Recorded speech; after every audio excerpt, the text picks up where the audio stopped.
Bueno, muy buenos días a todos y a todas. Bienvenidos a este webinar en nombre de la Fundación Hondureña de Responsabilidad Social Empresarial Fundarse. Les damos la más cordial bienvenida al webinar Lo Esencial de la Gestión Ambiental en la empresa según la norma ISO 26000. Este es el nivel inicial, es decir, para todas aquellas empresas que inician en su proceso de evaluación de indicadores, en su proceso de gestión de la responsabilidad social y los temas ambientales. Este es un nivel inicial que vamos a desarrollar en este webinar, así que atentos a todo lo que se viene de contenido. Antes de comenzar les voy a dar algunas instrucciones, así que les invito a presentarse a través del chat con su nombre, cargo, empresa, organización y ciudad desde donde nos están acompañando esta mañana. Si su usuario no aparece con un nombre, entonces le pedimos que por favor pueda renombrarse ahí en la opción de participantes y le da la opción renombrar. Coloque su nombre y la empresa. Por favor también puede desactivar su micrófono para mantener la calidad del webinar y puede abrirlo al momento de su participación. Es opcional mantener la cámara encendida, eso permite que sea más personal la capacitación. Al final tendremos un espacio para las preguntas y respuestas. Puede hacer uso del chat para enviar sus comentarios y preguntas y también puede levantar la mano para hacer uso del micrófono. Para visualizar mejor a la expositora, puede darle clic en la opción de vista en la esquina superior derecha y luego vista de asistentes y seleccionar seguir la vista del anfitrión. Ahí ustedes pueden buscar la opción. Este webinar está siendo grabado también, ¿verdad? Por lo que le invitamos a que posteriormente pueda visitar el canal de YouTube de Fundarse para ver este y todos los webinars anteriores. Para ampliar sobre este importante tema, hoy nos acompaña la ingeniera Claudia Díaz. Ella es ingeniera industrial con especialización en gestión de residuos y con un máster en dirección de proyectos. Cuenta con más de 20 años de experiencia en temas industriales, en producción más limpia, sistemas de gestión ambiental, responsabilidad social y sostenibilidad. También es auditora líder en sistemas de gestión ISO 9001 y 14001. Es especialista en gestión de riesgos, con formación en temas de gobierno corporativo y anticorrupción. Actualmente es directora de Desarrollo Institucional y Comunicaciones de Fundarse. Así que yo les doy la más cordial bienvenida a todos ustedes nuevamente. Esperamos que este webinar sea de mucho beneficio para ustedes. Antes de iniciar con la presentación de la ingeniera Claudia Díaz, yo voy a hacer un breve sondeo, así que les voy a mandar ahorita a el chat de aquí del Zoom un enlace donde pueden meterse para poder responder a una preguntita que dice, ¿cuáles considera usted que son los retos de su empresa en materia ambiental? ¿Cuáles son los mayores retos de su empresa en materia ambiental? Entonces ahorita les estoy poniendo en el chat el enlace para que ustedes vayan contestando. Ya voy a proyectar aquí la pantalla y mientras tanto yo le voy dando saludos aquí a todos los que están ya conectados, a Elder de Astrocartón, tenemos, vamos a ver, tenemos a Ariana del Banco Promérica, excelente, mire, de Unitec, tenemos personas desde Choluteca, ¿verdad? Dionisio de Grupo Sol, excelente. Mire, excelente Grupo Premier en Tegucigalpa, tenemos a Camosa también en Tegucigalpa, OPS, muy bien.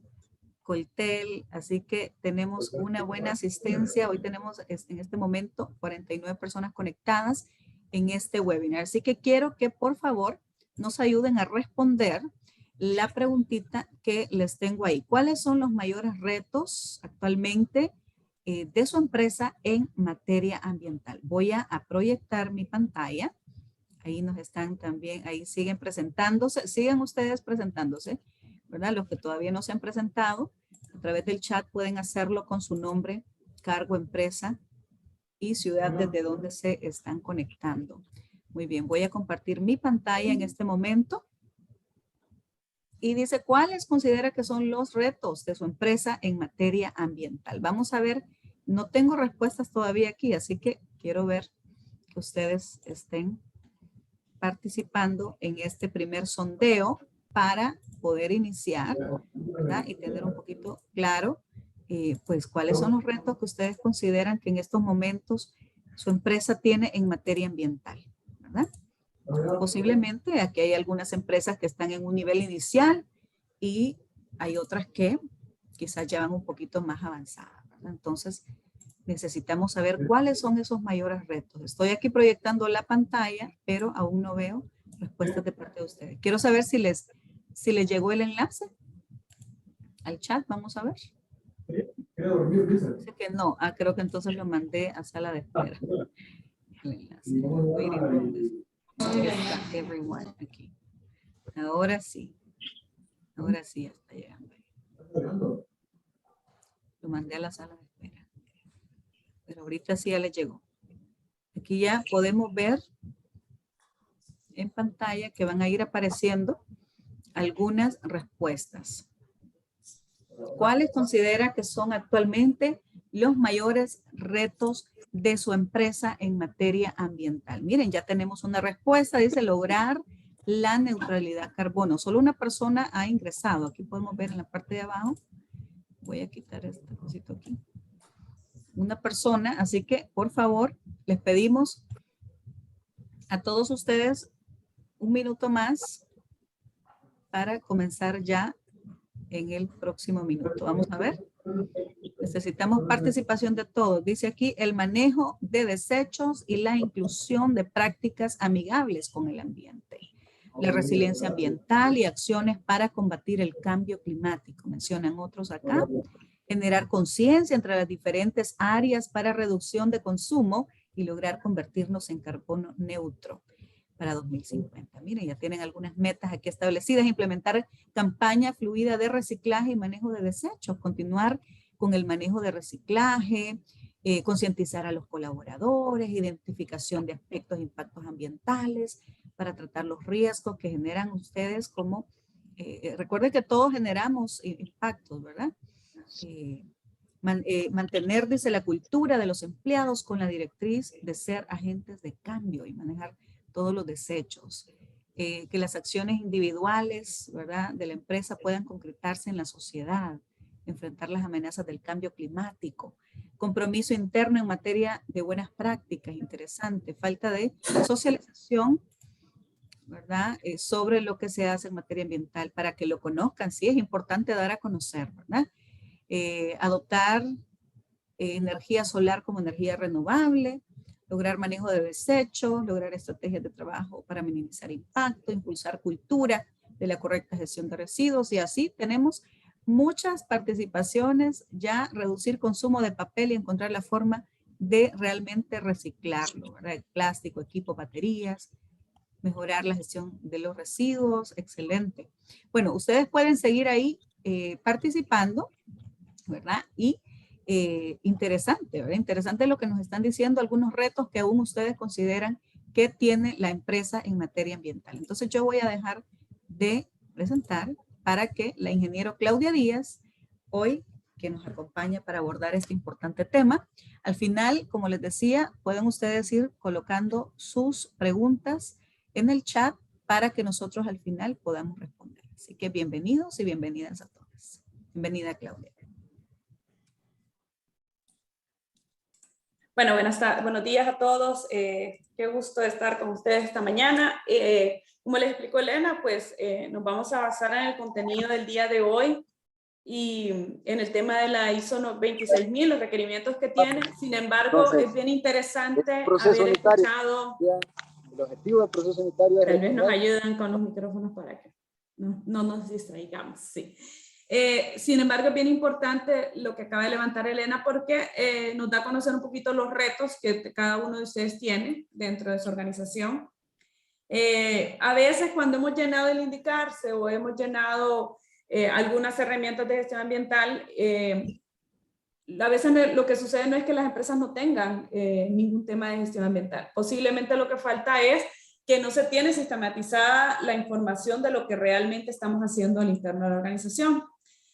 Entonces, primero tenemos que tener claro que tanto las decisiones y las actividades de las organizaciones invariablemente generan un impacto en el medio ambiente, independientemente de donde se ubiquen. Todo tipo de operación genera algún tipo de impacto.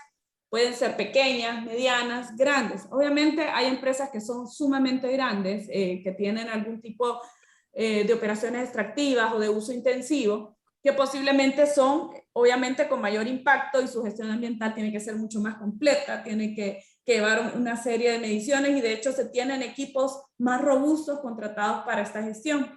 Sin embargo, vemos operaciones pequeñas, inclusive como el mismo Fundarse, ¿verdad? Que es una operación pequeña, en donde la gestión ambiental se puede hacer con el mismo personal que se tiene, inclusive se pueden hacer varias herramientas de medición para poder ver cuánto es nuestro impacto, qué tipo de medidas podemos tener. Entonces, primero tenemos que tener claro qué tipo de organización somos, ¿verdad? Y qué tipo de impactos estamos generando. También tenemos que tener un enfoque integrado que considere también las implicaciones directas e indirectas, tanto en lo social, de la salud y en lo ambiental, de las decisiones y actividades. O sea, tanto cuando implementamos una empresa van a haber implicaciones en el tema social, de salud y de ambiente, que van a hacer de que si no hacemos una gestión de control, vamos a terminar impactando algún tipo vamos a tener impactando a una parte interesada. Entonces, la ISO 26000 nos dice que tenemos 4 principios. Tenemos el principio de la responsabilidad ambiental, que nos dice que la empresa tiene que ser responsable ambientalmente, o sea, que todo lo que hace y que dice y que pregona que hace en la temática ambiental debe cumplirse, ¿verdad? En ese principio se habla de la responsabilidad ambiental, que se tomen decisiones tomando criterios ambientales, que se tomen criterios cómo vamos a impactar a los diferentes recursos, al agua, al suelo, al aire, a las especies, inclusive a las mismas personas, ¿verdad? Que tengamos un proceso de identificación y gestión de riesgos ambientales. También nos pide pues, que tengamos gestión de esos riesgos ambientales, qué vamos a hacer, cómo los vamos a ir reduciendo y cómo vamos mitigando esos impactos. Que tengamos un enfoque precautorio, un enfoque de precaución, un enfoque de prevención también, bajo el sentido de que vayamos reduciendo la cantidad de impacto que tenemos en función de que en la medida que vayan pasando el tiempo, la empresa también vaya mejorando en su gestión y bajo un principio de que contamina paga, no desde el punto de vista solo económico, sino desde el punto de vista penal, ¿verdad? El tema ambiental en todos los países está regulado. Y varias de las cosas que de hecho se piden indicarse y varias de las cosas que se piden inclusive cuando hay una certificación de gestión ambiental están vinculadas a un cumplimiento de ley. Entonces, posiblemente nosotros en esta parte debería ser un poco más sencillo llenar el tema ambiental porque está muy vinculado al cumplimiento de ley. ¿Cómo se visualiza en la clasificación de los ODS el tema ambiental? Los ODS, para poderlos manejar y poder priorizar y hacer esas priorizaciones de dónde teníamos que trabajar los objetivos de desarrollo sostenible, se trabajaron pensando en los siguientes temas, en el tema de personas, cómo podíamos poner un fin a la pobreza y al hambre, en el tema de prosperidad, asegurar vidas prósperas desde el punto de vista satisfactorias en armonía con la naturaleza, y viendo también el de mejorar la capacidad económica y de la adquisición de las personas, en el tema del planeta, de proteger los recursos naturales y ambientales, muy enfocado al tema ambiental, y el tema de paz, ¿verdad? De promover la paz y justicia de las sociedades inclusivas, bajo un gran objetivo final del objetivo 17, que es de alianza. Entonces, si se fijan, los ODS se segmentaron como por secciones, ¿verdad? Sin embargo, cada uno de los ODS están también vinculados a metas que se interrelacionan entre ellos. Por ejemplo, pueden haber ODS que están muy enfocados a personas, pero que cuando ustedes revisan las metas, están interrelacionados con metas de los ODS que están enfocados en prosperidad. Perdón, tal vez bloquear los micrófonos, Elena o Jocelyn. Sí, los vamos a tener que bloquear, porque sí están entrando con el micrófono abierto. Sí, ok, entonces, y los habilitamos cuando vayamos a hacer la sección de preguntas. Ok, entonces, ¿qué sucede? Pueden haber muchos ODS que están vinculados en la sección de prosperidad, como el ODS 8, que está enfocado en la sección de prosperidad, pero que está muy vinculado con la parte de personas en la cual también se interrelacionan, ¿verdad? Hay metas de prosperidad y personas que se interrelacionan. Si nos vamos a las metas de planeta, que donde están, por ejemplo, el ODS 12, el ODS 13, que están muy vinculados a temas ambientales, también hay metas específicas de ellos vinculados al tema de salud de las personas, que está vinculado en la sección de personas. Entonces, al final los ODS por eso se esquematizan en un círculo, porque todos están interrelacionados. Pero para facultar desde las secciones de Naciones Unidas que los van a manejar y que pueden gestionar su alcance, se separaron también por secciones, ¿verdad? Con el objetivo de también que por temas de competencia se pudieran gestionar de una manera más útil. Entonces, ¿cuáles son esos ODS vinculados al planeta? El ODS 6 de agua limpia y saneamiento, el ODS 12 de producción y consumo sostenible, el ODS 13 de acción por el clima, el ODS 14 de vida submarina y el ODS 15 de vida terrestre y ambiente. ¿Qué metas tienen? Por ejemplo, el ODS 6 tiene muchas metas relacionadas tanto con disponibilidad como capacidad de acceso al recurso agua.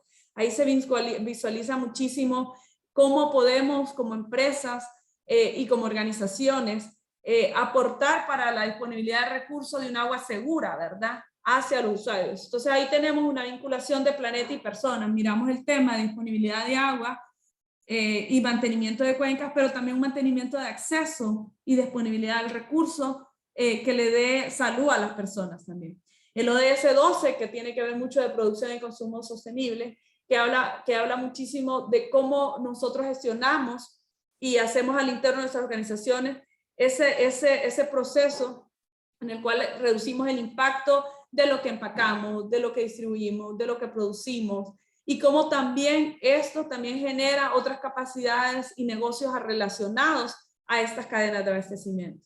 En Acción por el Clima, muy vinculado al tema de mitigación y adaptación al cambio climático, al tema de energías renovables, que también tiene que ver muchísimo con vinculado con el ODS 8 y con el ODS de ciudades y comunidades resilientes y infraestructura sostenible. Entonces, al final se van relacionándose. El de vida submarina, que es uno de ODS mucho de biodiversidad, junto con el ODS 15, muy enfocado a la preservación y conservación de especies.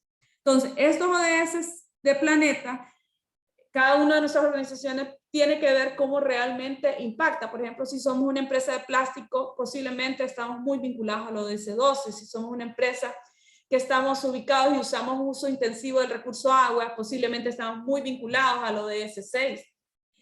Si somos una empresa que hace un consumo intensivo de energía y que también es productor de energía renovable, también muy posiblemente estemos vinculados al ODS 13. Si somos una empresa que posiblemente estamos ubicados en una zona rural y que también hacemos uso intensivo de recursos, posiblemente vamos a estar vinculados también al ODS 14. Entonces, de esa manera nosotros vamos interrelacionando en qué ODS ambiental estamos vinculados, ¿verdad?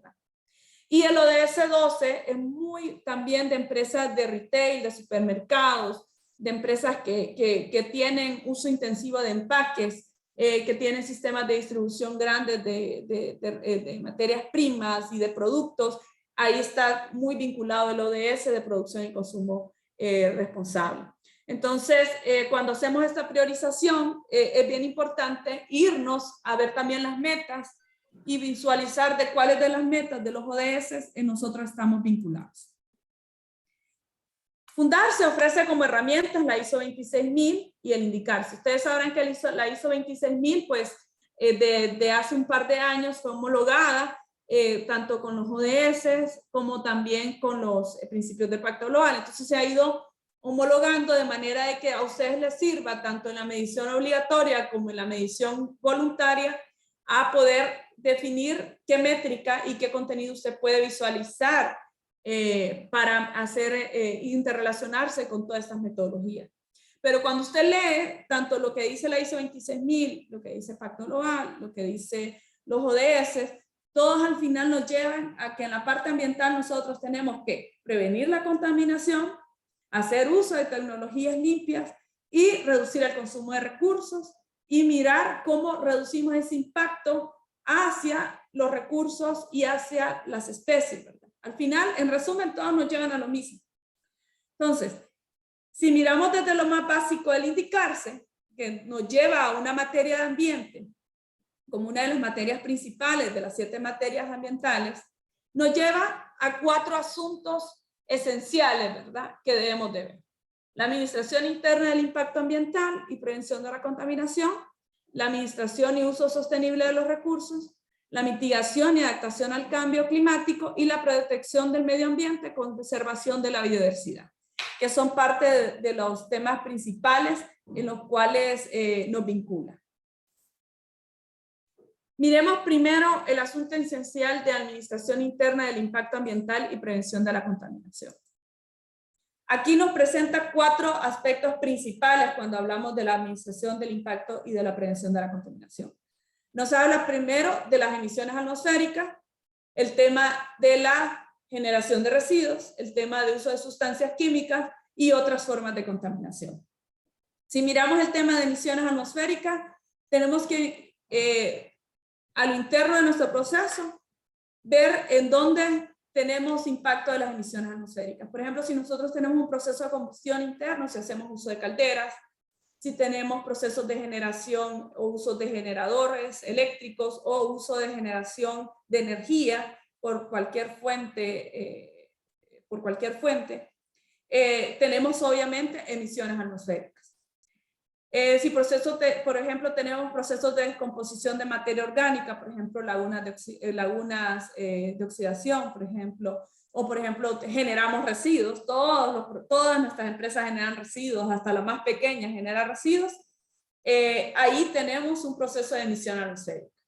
Por ejemplo, si tenemos flota vehicular o también dentro de nuestro proceso se hace mucho uso del vehículo para poder mantener la operación de producción o de servicios, tenemos emisiones atmosféricas porque los vehículos utilizan combustible y obviamente generan una emisión atmosférica. Por ejemplo, si tenemos procesos de quema agrícola, también se generan emisiones atmosféricas o generación de energía por fuentes de carbono. Entonces tenemos que tener claro que ahí tenemos una emisión atmosférica. Las emisiones atmosféricas en el país son reguladas. Por ejemplo, hay legislación vinculante a las emisiones atmosféricas fijas. Por ejemplo, a la parte de generación de emisiones por caldera, ¿verdad? Hay una regulación, hay una ley de emisiones, de emisiones atmosféricas en donde nos dice, bueno, usted tiene que hacer un reportaje cada cierto periodo y hay parámetros de medición. Igual hay legislación aplicable al uso de vehículos, ¿verdad? A la medición, sobre todo, aplica cuando nosotros tenemos flota vehicular. Entonces ahí hay un parámetro de medición obligatoria por ley. La generación de residuos, ahí por ejemplo tenemos el proceso de residuos del proceso, residuos de empaque del producto que fabricamos, residuos después del uso del producto y verificar si nosotros aplicamos las 3R o ya tenemos implementadas metodologías como la economía circular. En este caso, pues en Honduras, pues de los países de Centroamérica es uno de los países que más tecnología de reciclaje tiene, por ejemplo, en el tema de reciclaje de diferentes materiales, por ejemplo, en plástico, en el tema de recolección de materiales ferrosos y no ferrosos, también el tema de recolección de papel y cartón. Hay mucha infraestructura ya instalada en el país desde hace muchos años. Tenemos varias empresas recicladoras de plástico, tanto de polietileno como de PET y de polipropileno en el país. Ya tenemos bastantes empresas recicladoras en el país. Entonces hay bastante capacidad para que nosotros podamos manejar y gestionar nuestros residuos. Claro, obviamente necesitamos un proceso interno en el cual los clasifiquemos, en el cual definamos qué tipo de residuos tenemos. Para eso podemos orientarnos con el reglamento de residuos para ver la clasificación que nos procede, hacer una clasificación de qué tipo de residuos estamos generando. Y también, obviamente, hacer procesos en los cuales nosotros primero, cuando hablamos de las 3Rs, seguir la lógica, ¿verdad? De primero reducción, reutilización y llegar de último al reciclaje. O implementar modelos que ya existen desde hace mucho tiempo, pero que ahora se denominan como economía circular, con donde se cierra el ciclo desde la producción del producto hasta qué hacer con el residuo y volverlo a incorporar al proceso, ¿verdad? Casos, por ejemplo, el que tiene Plástico Vanguardia, que hace todo el ciclo de reciclaje de sus productos y genera un productos nuevos, ¿verdad? Que son también de consumo. O en el caso que hace Cervecería Hondureña, ¿verdad? Con las botellas de PET, que hoy en día, en conjunto en alianza con otra empresa, Indema, hacen la recuperación del PET para grado alimenticio y volverlo a incorporar a las botellas de refresco.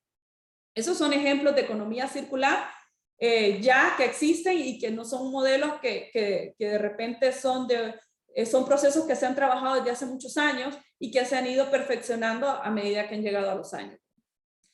También en este tema de los residuos, un tema muy importante, como les digo, es tener claro la cantidad, el tipo de residuos que generamos para poder manifestar que tenemos una gestión. También los residuos son legislados, también son de cumplimiento. Entonces, independientemente del tamaño de empresa que nosotros tengamos, tenemos que tener esta clasificación y tenerla definida, ¿verdad?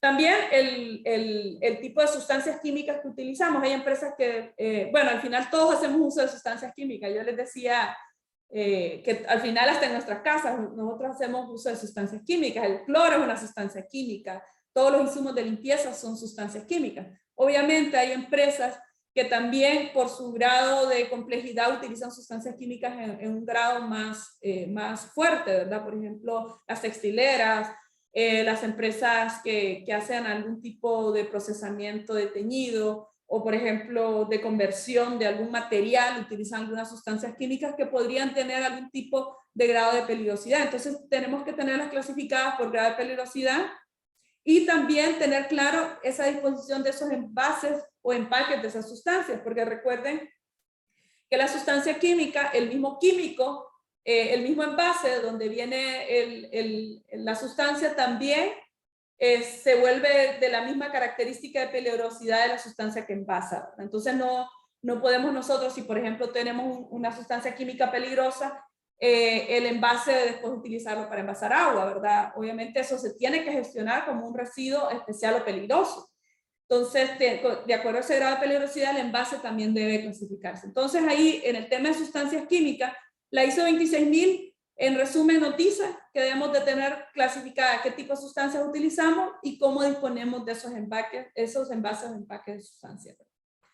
Hay otras formas de contaminación que también se presentan, por ejemplo, la radiación, ¿verdad? Que se pueden generar por algún tipo de antenas o algún tipo de equipo que pueda tener, la vibración. Los ruidos también son algún tipo de contaminación ambiental, los olores, la contaminación visual también se considera otra forma de contaminación, los riesgos biológicos que puedan existir por alguna emisión o alguna descarga que hacemos como empresa y cualquier agente infeccioso también que se pueda generar por nuestro proceso. Esos son otros tipos de contaminación. Entonces, la ISO 26000 que nos dice, bueno, que primero tenemos que identificar esos aspectos ambientales y esos impactos ambientales, que tenemos que medir, registrar, informar, y después de tener esa medición, ese registro y ese medio de informe, tenemos que, lo más importante, ¿verdad? Implementar medidas de reducción progresiva. Al final, la gestión ambiental, lo más importante no solo es recopilar un montón de datos, es sumamente importante recopilar datos, pero lo más importante es poder demostrar esa disminución progresiva de esa contaminación, ¿verdad? Y recordemos que el tema de prevención de la contaminación es parte de un cumplimiento legal, sobre todo para las empresas que les aplica el tema de licenciamiento ambiental, porque está dentro de su informe de control y seguimiento demostrar que progresivamente disminuye la contaminación.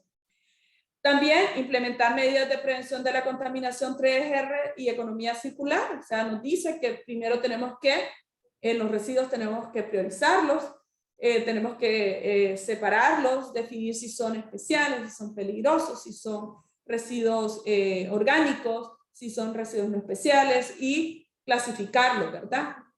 Y definir su grado de peligrosidad, su grado de gestión y con quién los vamos a gestionar. Recordemos que, por ejemplo, en el caso de los residuos, no podemos manejar residuos peligrosos y residuos especiales con empresas que no tengan licencia ambiental. O sea, tienen que ser empresas que realmente tienen su licencia ambiental, que el proceso de gestión es seguro. Y en ese caso tenemos que asegurarnos que si vamos a mandar un residuo a una gestión, es una gestión responsable. También, por ejemplo, involucrarse con las comunidades locales sobre los riesgos de la contaminación en caso que su proceso genere algún tipo de riesgo a la salud, ¿verdad? Informar si su proceso genera algún tipo de riesgo a la salud, informar y también mitigar ese riesgo, ¿verdad? Si nosotros tenemos algún tipo de cantidades de materiales tóxicos y peligrosos, que eso ya realmente hoy en día, con todo el tipo de regulación que existe, es cada vez menos.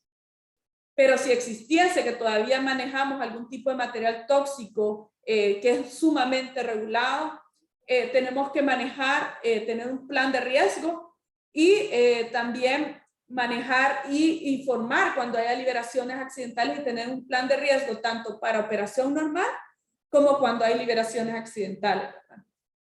Y evitar en la medida de lo posible el uso de sustancias químicas prohibidas, ¿verdad? De hecho, esto es totalmente regulado. La ISO 26000 lo asume que hay que evitarlo en la medida de lo posible e irlo eliminando. De hecho, ahora en el país, en Honduras, desde hace varios años, hay una prohibición de ciertas sustancias, de poderlas importar. Entonces, prácticamente creo que esto es algo que ya lo damos por hecho y que ya no debería estar existiendo, ¿verdad? Y tener un plan de emergencia ambiental, a que esto se refiere en caso de derrames, en caso de, por ejemplo, de alguna explosión y tengamos sustancias químicas, ¿qué tipo de plan de emergencia ambiental tenemos?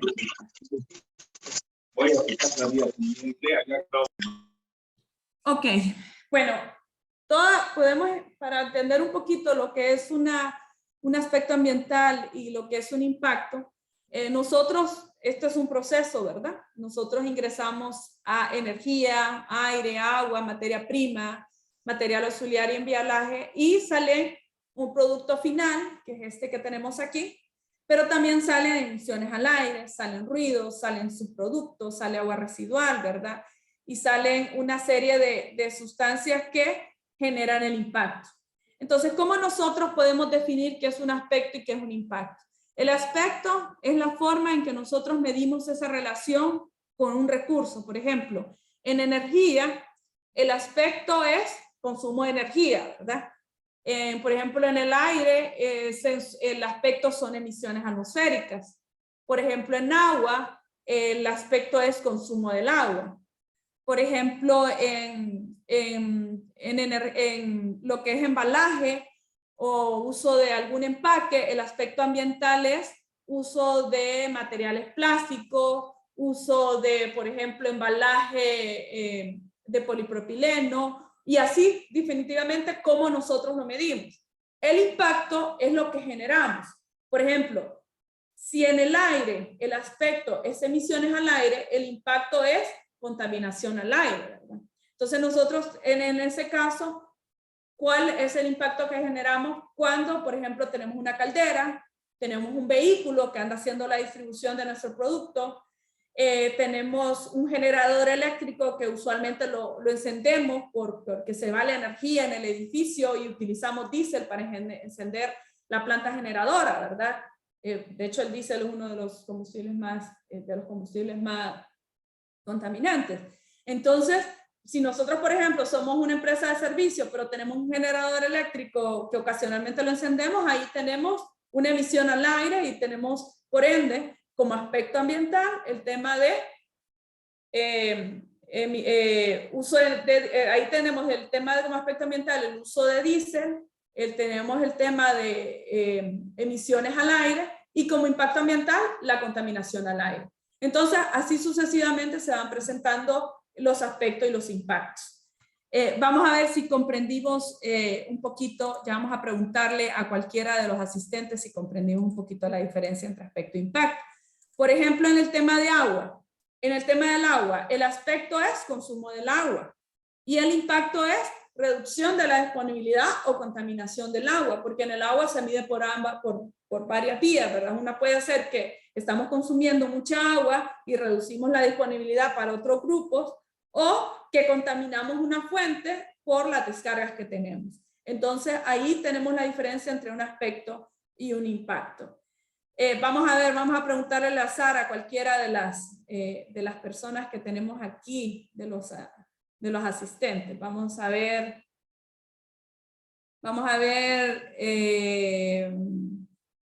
Indira Vélez.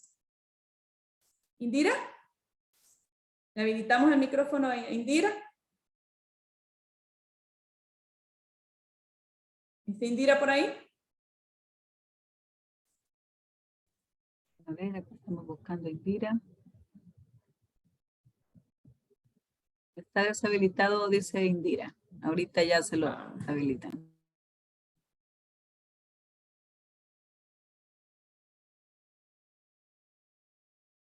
¿Ya, Indira?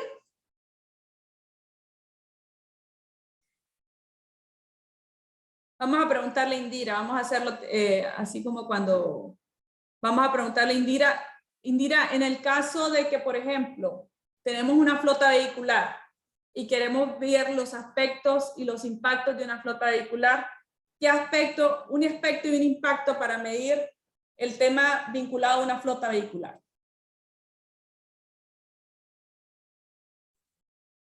Está escribiendo en el chat. Okay. Su respuesta dice. Dice la opacidad, dice.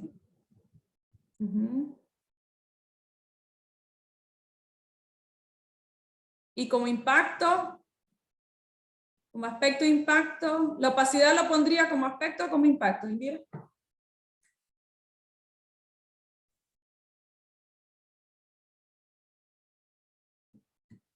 La emisión al aire, perfecto, eso es un aspecto, muy bien.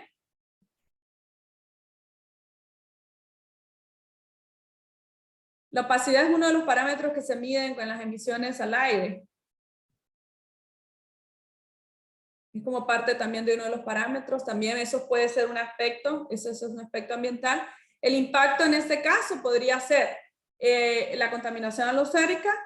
Si podemos ver la flota vehicular, otro aspecto que tenemos es el uso del combustible, el tipo de combustible que estemos utilizando. Por ejemplo, podemos poner uso de combustible diésel y el impacto va a ser la contaminación atmosférica y todos los parámetros, obviamente.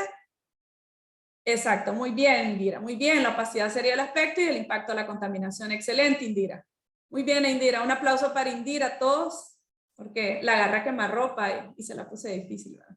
Pero muy bien, Indira. Entonces, prácticamente, eso es una manera sencilla de definir los aspectos y los impactos. Por ejemplo, aquí, obviamente, las empresas que tienen licenciamiento ambiental tienen informes de seguimiento, ¿verdad?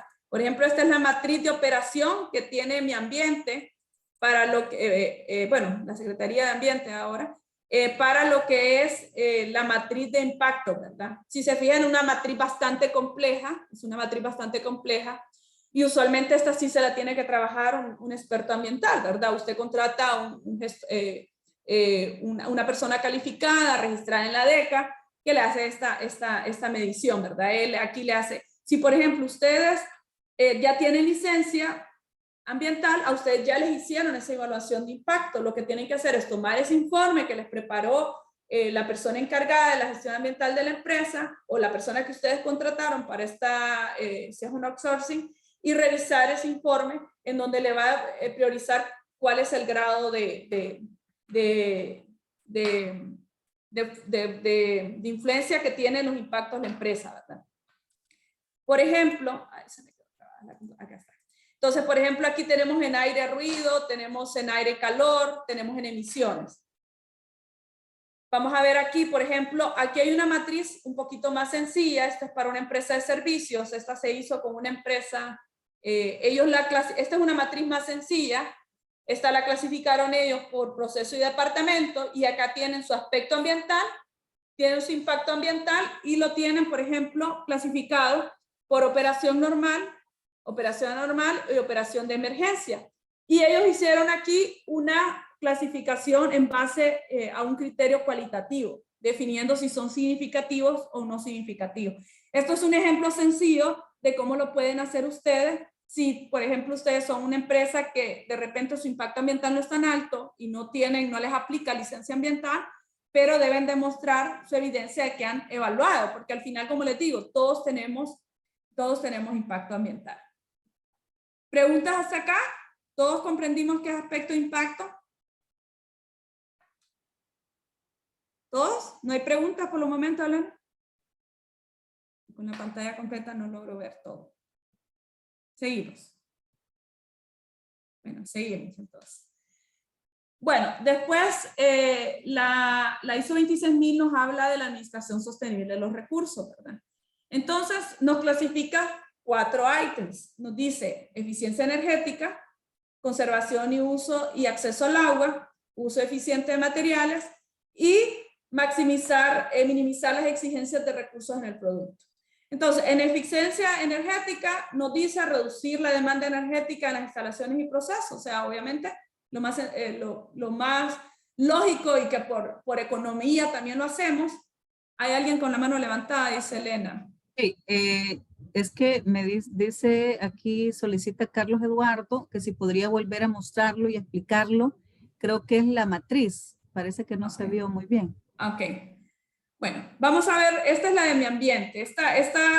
Las empresas que tienen licencia ambiental. Creo que no se muestra el Excel porque tendría que elegir una ventana para compartir. Ajá, esa ventana donde permítame. Tendría que quitar la presentación y ajá. Pantalla, entonces. Compartir pantalla. Acá está. ¿Hoy sí la ven? Ahora sí ya se ve. Ok, sí. Perdón. Gracias. Bueno, esta es la matriz de evaluación de impacto ambiental que tiene mi ambiente, por ejemplo. Esta es bien compleja. Esta, si ustedes se fijan, por ejemplo, si evaluamos aire, se evalúa por intensidad, extensión, momento, persistencia, reversibilidad, sinergia, acumulación, efecto, periodicidad y recuperabilidad. Ustedes dirán, esto es bien complejo. Esto sí se los tiene que llenar alguien que tiene la competencia en la temática ambiental. O sea, usualmente aquí usted contrata un gestor ambiental o una persona que está registrada en DECA, en la Dirección de Control Ambiental. Usualmente estos son especialistas ambientales, personas que tienen formación, y ellos le ayudan a la empresa al llenado de esta matriz y evalúan cómo están los grados de intensidad de los impactos de la empresa. Es una matriz más compleja, hay una por operación y hay una por cierre. Usualmente cuando usted va a hacer su licencia ambiental, hacen esta evaluación, ¿verdad? O cuando va a hacer su renovación de licencia ambiental. Entonces, por ejemplo, aquí está clasificada por suelo, por aire, por residuos, y se hace toda la evaluación. Usualmente las empresas grandes o las empresas medianas que ya les aplica licencia ambiental han llenado esta matriz. ¿Ok?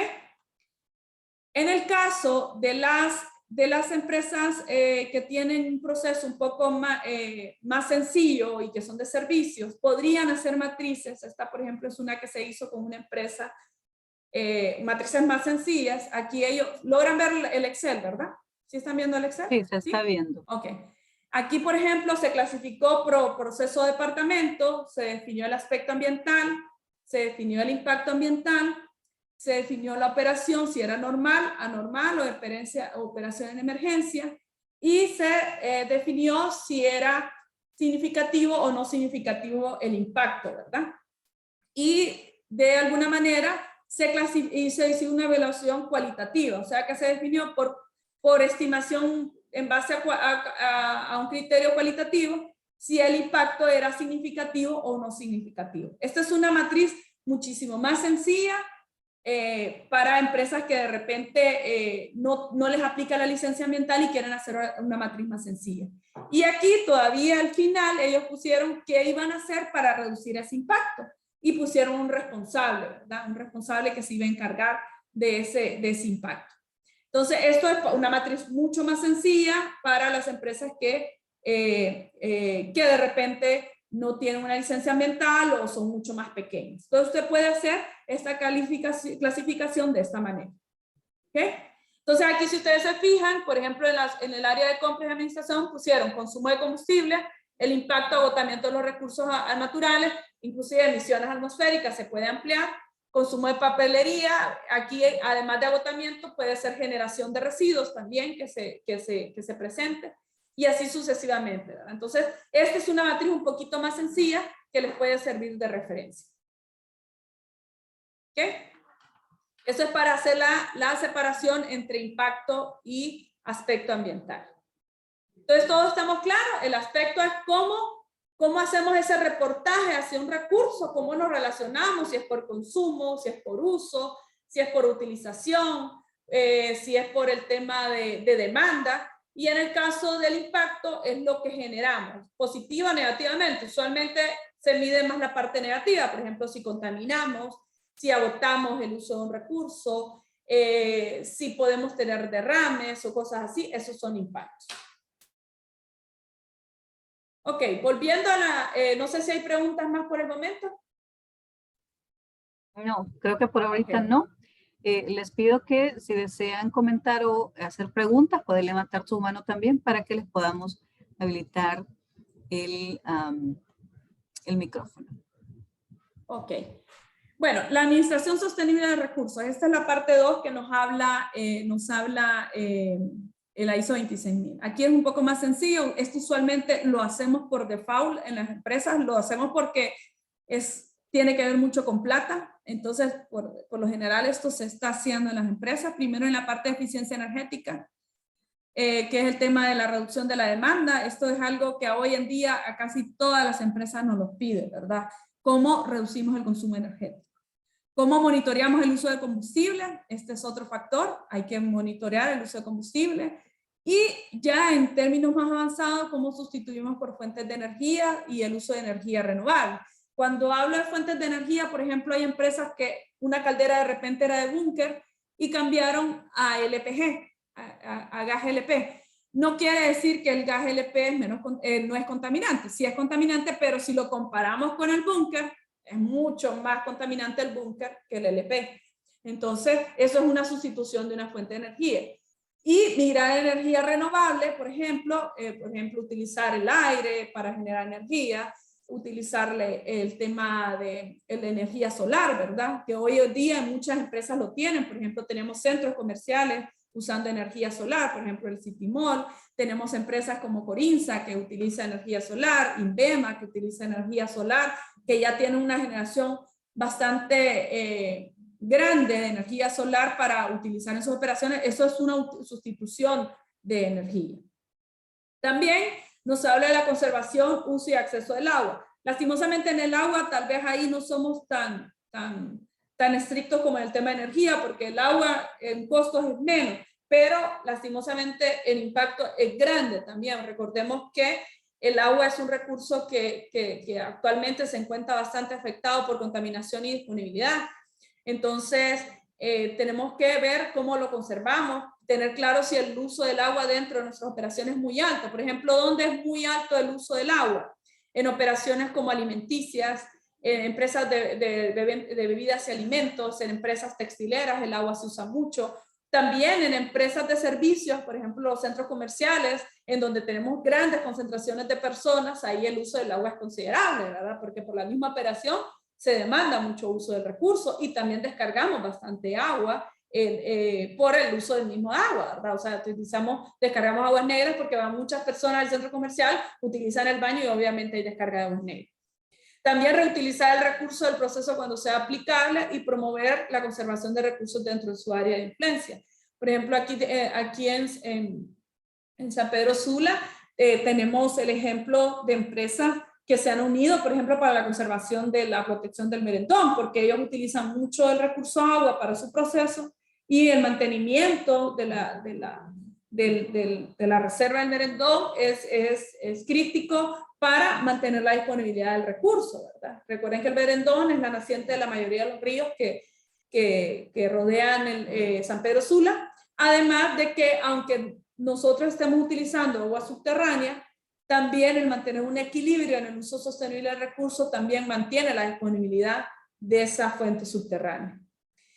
Entonces, ahí nos pide, ¿verdad?, de conservar el uso eficiente de materiales, por ejemplo, la reducción de empaques, el que podamos hacer más eficiente cómo hacemos el embalaje de nuestros productos, la sustitución de materiales por menos contaminantes, por materiales que de repente sí se puedan reciclar, ¿verdad?, o materiales que traigan menos impresión y que sean más sencillos de reciclar. Eso es una forma de hacer uso eficiente de materiales, ¿verdad?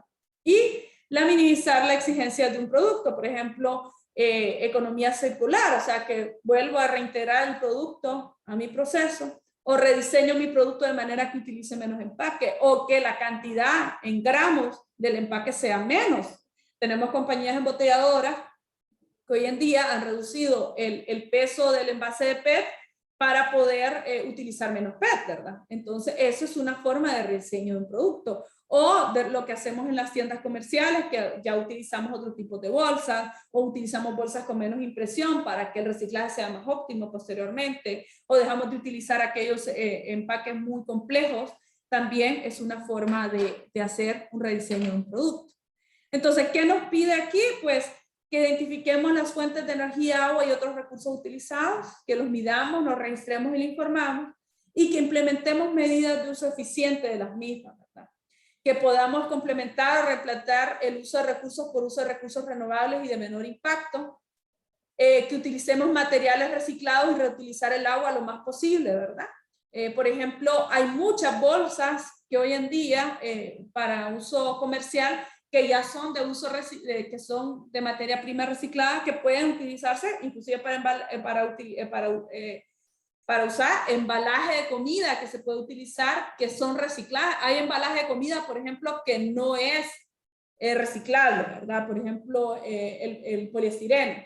Sí se puede reciclar en otros países, pero aquí en Honduras hay muy pocas alternativas de reciclaje. Entonces, hay otras alternativas de embalaje de alimentos que podemos utilizar y que de repente son menos contaminantes. A veces todo el mundo dice, no, es que solo plástico, pero resulta que entre los plásticos también hay los plásticos que son menos contaminantes. Por ejemplo, tenemos 7 tipos de plástico, pero en el país se pueden reciclar el plástico PET, que es código 1, en los polietilenos, que son código 2 y 4, se puede reciclar el polipropileno, que es código 5, pero por ejemplo tenemos el poliestireno, que es código 6, que si consumimos mucho, todo lo consumimos, y sí es un problema, ¿me entienden? Entonces, por ejemplo, yo me acuerdo cuando salió el famoso tema de las pajillas, y todos nos sentíamos líderes ambientales porque dejábamos de usar la pajilla, y nos sentíamos salvadores del planeta, pero después comprábamos la comida en un empaque de poliestireno. Entonces, ¿qué creen que es más contaminante? El problema real de los plásticos no solo es que se use, realmente el problema real de los plásticos es que se generen alternativas para su recuperación y su reincorporación posteriormente, como el caso de las compañías que ya tienen reciclaje y lo vuelven a utilizar como empaque. Entonces, vamos a ser salvadores del planeta cuando realmente miremos cuál es el empaque que es realmente más contaminante. Entonces, esas son cosas de que nosotros tenemos que tener claro. Por ejemplo, nosotros podemos venir en la fábrica y decir, no, vamos a quitar las pajillas, pero seguimos dando platos de poliestireno, entonces no estamos en nada. El poliestireno sí no tiene ninguna forma de manejarse, las pajillas son de PET o de polipropileno, y esas sí tienen manera de reciclarse en el país. Entonces, fijémonos bien qué es lo que hacemos y qué es lo que priorizamos al momento de hacer eliminar algún tipo de material. También tener criterios de adquisición sostenible. Por ejemplo, ¿cuáles podrían ser algunos criterios de adquisición sostenible? Por ejemplo, comprar aires acondicionados con cierto grado de eficiencia y decir ya tenerlo como política de la empresa. Por ejemplo, solo utilizar cierto tipo de envases porque estos tipos de envases son contaminantes. Por ejemplo, bueno, ya que esto es regulado, ¿verdad? El tema del R22. Y mire, esto sucede, yo me río porque a veces nos ponen aires acondicionados en promoción en algunas tiendas y resulta que el airecito todavía trae R22, aunque ya es prohibido en el país, pero son importaciones viejas y a usted que es cliente se la venden y usted se queda con el problema del R22, ¿verdad? Y cuando tiene que hacer sustitución del gas no hay porque está prohibido su importación. Entonces también, ¿qué criterios tenemos cuando compramos equipos? Equipos que utilicen poco combustible, tamaño de motores en las compras de adquisición de vehículos, utilizar algo tan sencillo como que un vehículo tenga GPS para tener un raciocinio de poder hacer más útil las rutas de manejo, ¿verdad?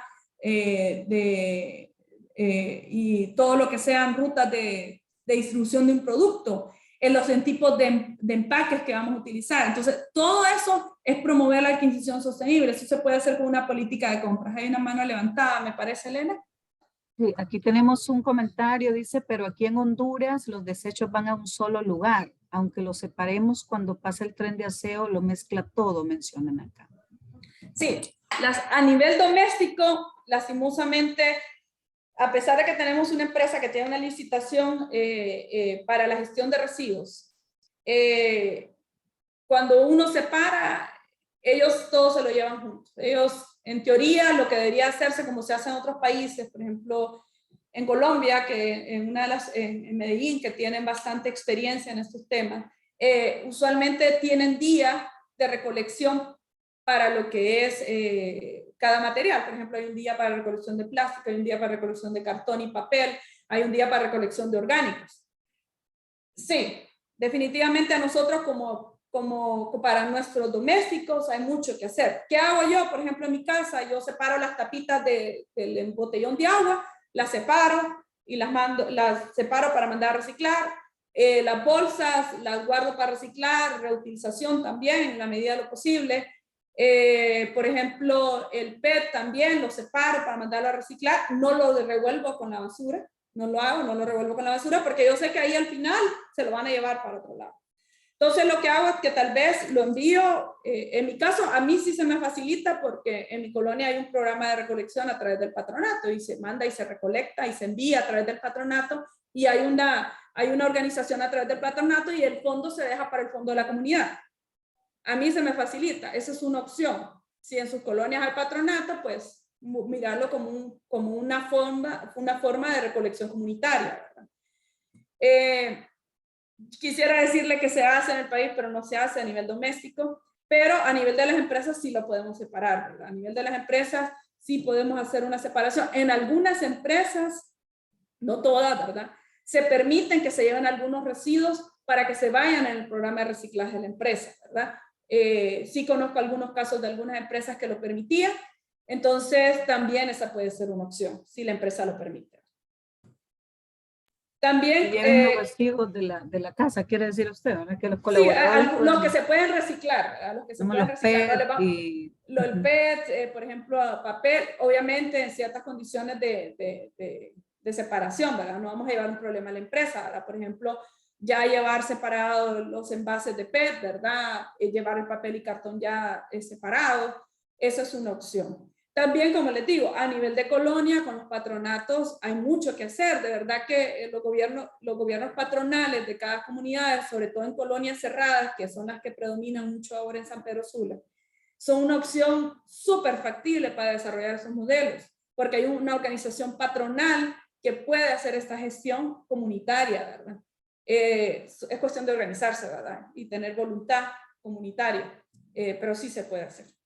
Y en algunos casos hay escuelas que también lo permiten. Bueno, ahorita que las escuelas todavía no están paulatinamente retornando a presencial, pero en modelos pasados, previo a la pandemia, habían escuelas que le permitían a los padres también llevar, escuelas que estaban, por ejemplo, aliadas con INVEMA, que le permitían, bueno, pueden traer sus botellitas y es parte del programa de recolección de reciclaje de la escuela y se deja como un fondo para la escuela.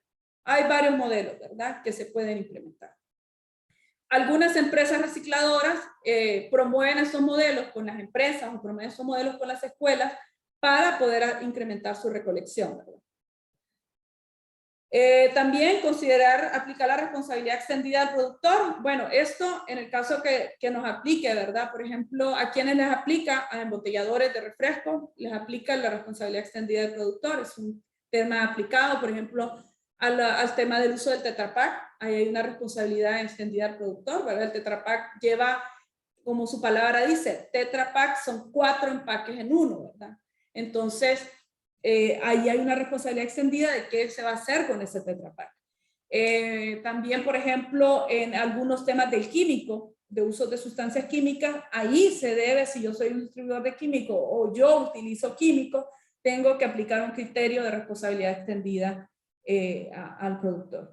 Y el tema de promover el consumo sostenible a través de campañas, a través de alianzas y a través de, por ejemplo, si yo soy una empresa comercial e importo productos que de repente traen una característica ambiental, promoverlas, ¿verdad? Por ejemplo, lavadoras que utilizan menos agua, que utilizan menos energía, E inclusive también, si yo soy una universidad, llevar a mi población estudiantil ciertas prácticas de consumo sostenible a través de la educación, cada uno desde el ámbito de su empresa. Esto lo puede hacer desde el ámbito y aplicación de su empresa. Por ejemplo, también, Claudia, hay algunas, la mayoría de los productos o algunos utilizan baterías o pilas. Y ese es un tema que no se puede. Mire, hay gestores de baterías o pilas, pero la batería y la pila es un residuo especial. Cuando hay residuos especiales y peligrosos, usualmente usted tiene que pagar la gestión. Entonces, sí hay un gestor, hay uno o dos gestores creo que hay en el país, que se las pueden manejar, las baterías secas, pero sí, esta batería sí uno paga por la gestión en las empresas. O sea, uno tiene que pagar en la gestión en las empresas. Pero sí hay proveedores. Cualquiera que necesite, en algún momento se le puede mandar específicamente a su correo algún contacto de estas empresas. Bueno, vamos a ver el tema de mitigación y adaptación al cambio climático. Aquí nos pide dos aspectos, el tema de mitigación y el tema de adaptación. Y en mitigación nos pide fuertemente definir las fuentes directas e indirectas de gases de efecto invernadero, establecer un método de medición y reportaje, definir metas e indicadores y definir planes de reducción. Mire, en el tema de mitigación al cambio climático, obviamente es súper importante que usted defina cuáles son esas fuentes directas e indirectas, pero lo más importante es que usted tenga planes de reducción. En la práctica, nosotros nos hemos encontrado que las empresas tienen planes de reducción y lo que les falta mucho son las fuentes directas, definir esas fuentes directas e indirectas. Ahorita yo les voy a dar una orientación para que por lo menos se lleven lo básico de cómo definir esas fuentes. Y en el tema de adaptación nos habla de definir el cambio climático, cómo afecta a nuestra continuidad de negocio y a nuestras partes interesadas y establecer esas medidas de respuesta al impacto del cambio climático. Entonces vamos a ver qué vamos a hacer en este proceso. En el tema del cambio climático nos dice primero que identifiquemos las fuentes directas e indirectas, que las midamos y las registremos y que implementemos medidas progresivas de reducción, que revisemos la cantidad y tipos de combustibles significativos. ¿Cuáles son esos tipos de combustibles? Por ejemplo, el diésel, si usamos queroseno, si usamos búnker, si utilizamos gasolina, si usamos gas LP, todos esos tipos de combustibles que utilizamos, si utilizamos algún tipo de fuente natural, por ejemplo, alguna biomasa también, ¿verdad? Y prevenir la liberación de gases de efecto invernadero, principalmente los agotadores de la capa de ozono. ¿Cuáles son los agotadores de la capa de ozono? Los gases refrigerantes, en este caso principalmente los que ya fueron prohibidos como el R2 y el R22, pero también quedó un grupo de gases refrigerantes como el R334A y el 410, que son gases refrigerantes que utilizamos en nuestros equipos de refrigeración y aires acondicionados, que también tienen una implicancia. Ya les voy a explicar de qué manera. Y también todo lo que tenga que ver con el cambio de uso de tierra, la calefacción, la ventilación. Y realizar medidas de eficiencia energética y considerar la compra de equipos eficientes, por ejemplo, vehículos que consuman menos combustible, calderas más eficientes, cambiar la fuente de generación. Cuando yo genero energía, buscar fuentes de generación que no generen impacto, ya dejar de usar combustible y utilizar energía renovable, por ejemplo, como el sol o el aire. A esto se refiere el tema de los equipos eficientes. Y considerar el objetivo de carbono neutralidad, que para eso hay que hacer un proceso, ¿verdad? Primero yo tengo que tener claro qué tipo de fuentes de energía, de gases de efecto invernadero genera. Entonces, los gases de efectos invernaderos, hay unos que están priorizados en el protocolo de Kioto. Y son estos que les voy a explicar ahorita. Por ejemplo, el dióxido o dióxido de carbono, que es el que genera por combustibles base carbono, los que se generan por el tema de Kinkler, ¿verdad? También por los que se generan de manera eliminado en la atmósfera por los vegetales y los que se generan por ciclos naturales del carbono. O sea, todo lo que tiene que ver con uso de combustible nos genera CO2. ¿Ok? Todo lo que tenga que ver con uso de combustibles nos genera CO2. Por ejemplo, nuestro vehículo genera CO2. Si tenemos una planta de generación de energía con uso de combustible, genera CO2.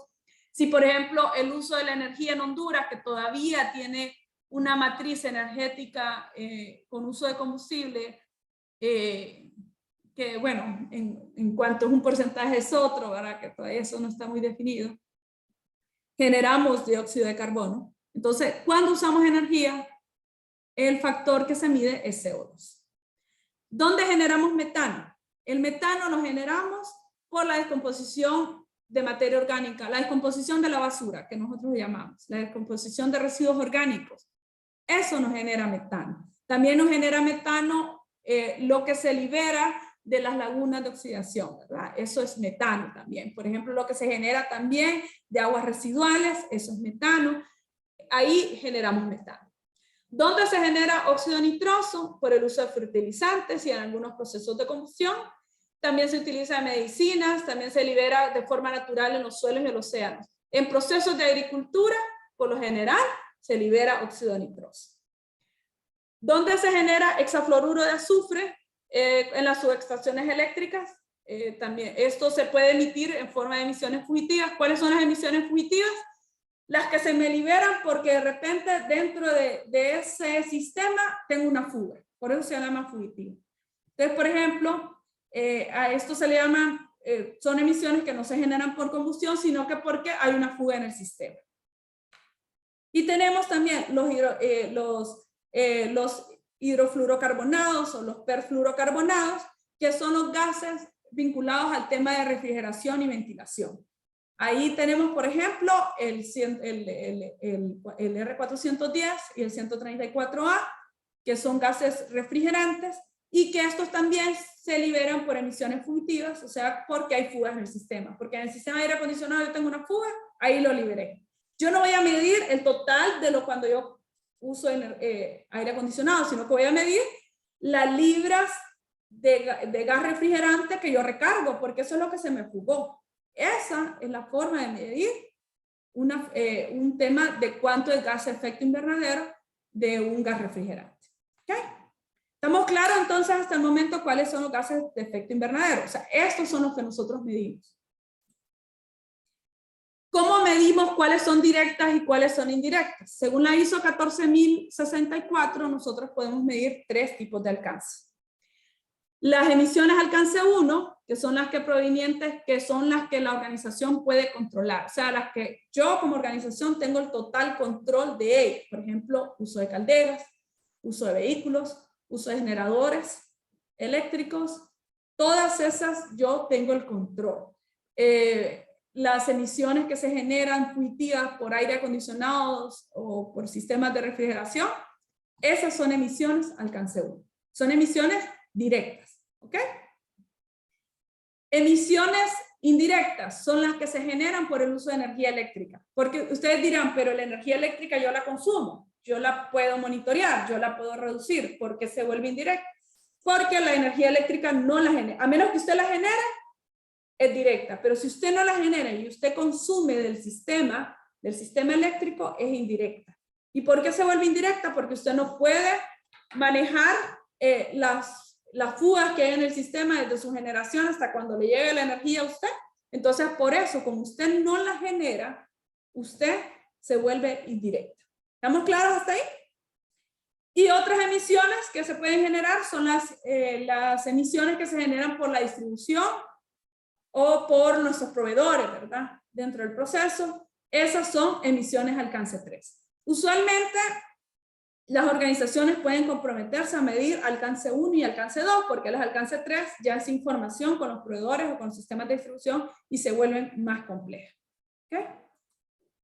Entonces, aquí hay un pequeñito esquemita en donde nos dice, ¿verdad? Ahí tenemos contribuciones de dióxido de carbono, dióxido nitroso, de metano, de cloruro-fluorocarbonados, de fluorocarbonados y de hexafluoruro de azufre. Y yo tengo, bueno, las directas, procesos internos, calderas, hornos, flotilla vehicular. Enfoque 2, consumo eléctrico. Y enfoque 3, con procesos contratados externamente, proveedores, ¿verdad? Entonces, usualmente yo me voy a enfocar ahorita, por medición del indicar, se nos pide enfoque 1 y enfoque 2. Entonces, ¿cómo identifico yo? Primero yo tengo que identificar las emisiones derivadas del consumo eléctrico y los de consumo de calor, vapor y refrigeración.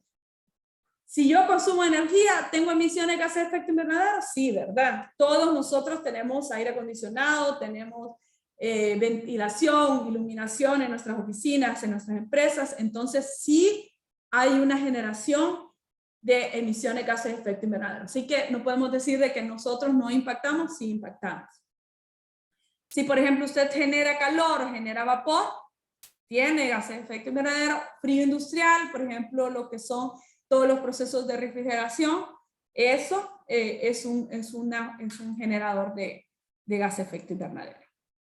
También tengo que identificar otras emisiones, ¿verdad? Por ejemplo, pueden ser las emisiones derivadas de la adquisición de materiales y combustibles, tratamiento de residuos, las compras externalizadas, la venta de bienes, ¿verdad? También debo de ver si la combustión es fija o móvil. Recuerden que es fija cuando es un horno, cuando es una caldera, y es móvil cuando es vehicular. Si existe algún proceso de transformación química dentro de nuestra organización. ¿Y cuáles son las emisiones fugitivas? Dijimos que eran las emisiones fugitivas, Elena. Las que se generan de alguna fuga del sistema, ¿verdad? Por ejemplo, fugas del aire acondicionado, así de tan sencillas, de forma tan sencilla. Por ejemplo, en nuestra casa tenemos un aire acondicionado y el técnico que nos revisa el aire acondicionado nos dice, fíjese que le tengo que recargar el aire acondicionado, 25 libras. ¿Pero por qué? Le digo, no, porque tiene fuga. Yo ahí liberé un gas de efecto invernadero. Ahí liberé el R410, que es el gas de efecto invernadero que se utiliza para, como gas refrigerante en aire acondicionado. Dígame, Elena. Sí, nos preguntan aquí, ¿cómo podemos conocer los datos de consumo en el enfoque 2, ya que estos pueden ser los que tiene la ENEDES? Ok, usted ahí tiene que sacar los kilowatts hora. Ahí definitivamente tiene que sacar los kilowatts hora. Ahorita yo le voy a hacer un ejemplo. Tiene que sacar los kilowatts hora. Y de ahí el factor de emisión. Honduras todos los países tienen un factor de emisión en CO2 por energía eléctrica. Cada uno de los gases de efecto invernadero tiene un factor de emisión y un potencial de calentamiento. Ya les voy a explicar qué es potencial de calentamiento. El factor de emisión es como esa generación se convierte en el gas de efecto invernadero. O sea, por ejemplo, por cada litro de combustible diésel, ¿cuántos kilogramos de CO2 genera? Por cada kilowatt hora que yo consumo, ¿cuántos kilogramos de CO2 genera? Eso es un factor de emisión. Cuando un país carece de un factor de emisión, en Honduras es uno de los grandes problemas que tenemos, ha habido un factor de emisión que en algún momento calculó el PSIC. Pero ¿qué ha sucedido con el factor de emisión? Como hemos tenido muy variable la matriz energética en Honduras, no se ha definido un factor de emisión. Entonces, lo que se sugiere por metodología es que se use el factor de emisión del IPCC, que es el Panel Intergubernamental de Cambio Climático. Esos son de expertos. Ellos cada cierto tiempo actualizan los factores de emisión. Entonces, lo que se recomienda es que se utilice el factor de emisión del IPCC. Igual, por ejemplo, en metano, que se utiliza el factor de emisión del IPCC. Yo les voy a dar ahorita algunos, pero a falta de, se puede utilizar el factor de emisión. Por ejemplo, vamos a ver aquí un ejemplo. Flota vehicular, ¿qué tipo de gas de efecto invernadero genera? CO2. Equipo de respaldo para la generación eléctrica usando diésel, ¿qué tipo de gas de efecto invernadero genera? CO2. Equipos de ventilación, por ejemplo, aires acondicionados, podemos tener hidrofluorocarbonados R22 o R410. ¿Okay? Porque puede ser que usted todavía tenga aires acondicionados un poco antiguos y esté utilizando todavía R22, ¿verdad? Y generación de residuos sólidos, de descomposición de residuos orgánicos, no genera metano. ¿Qué es el potencial de calentamiento? El potencial de calentamiento es la cantidad de tiempo que ese gas se mantiene en la atmósfera concentrada. Si ustedes se fijan, el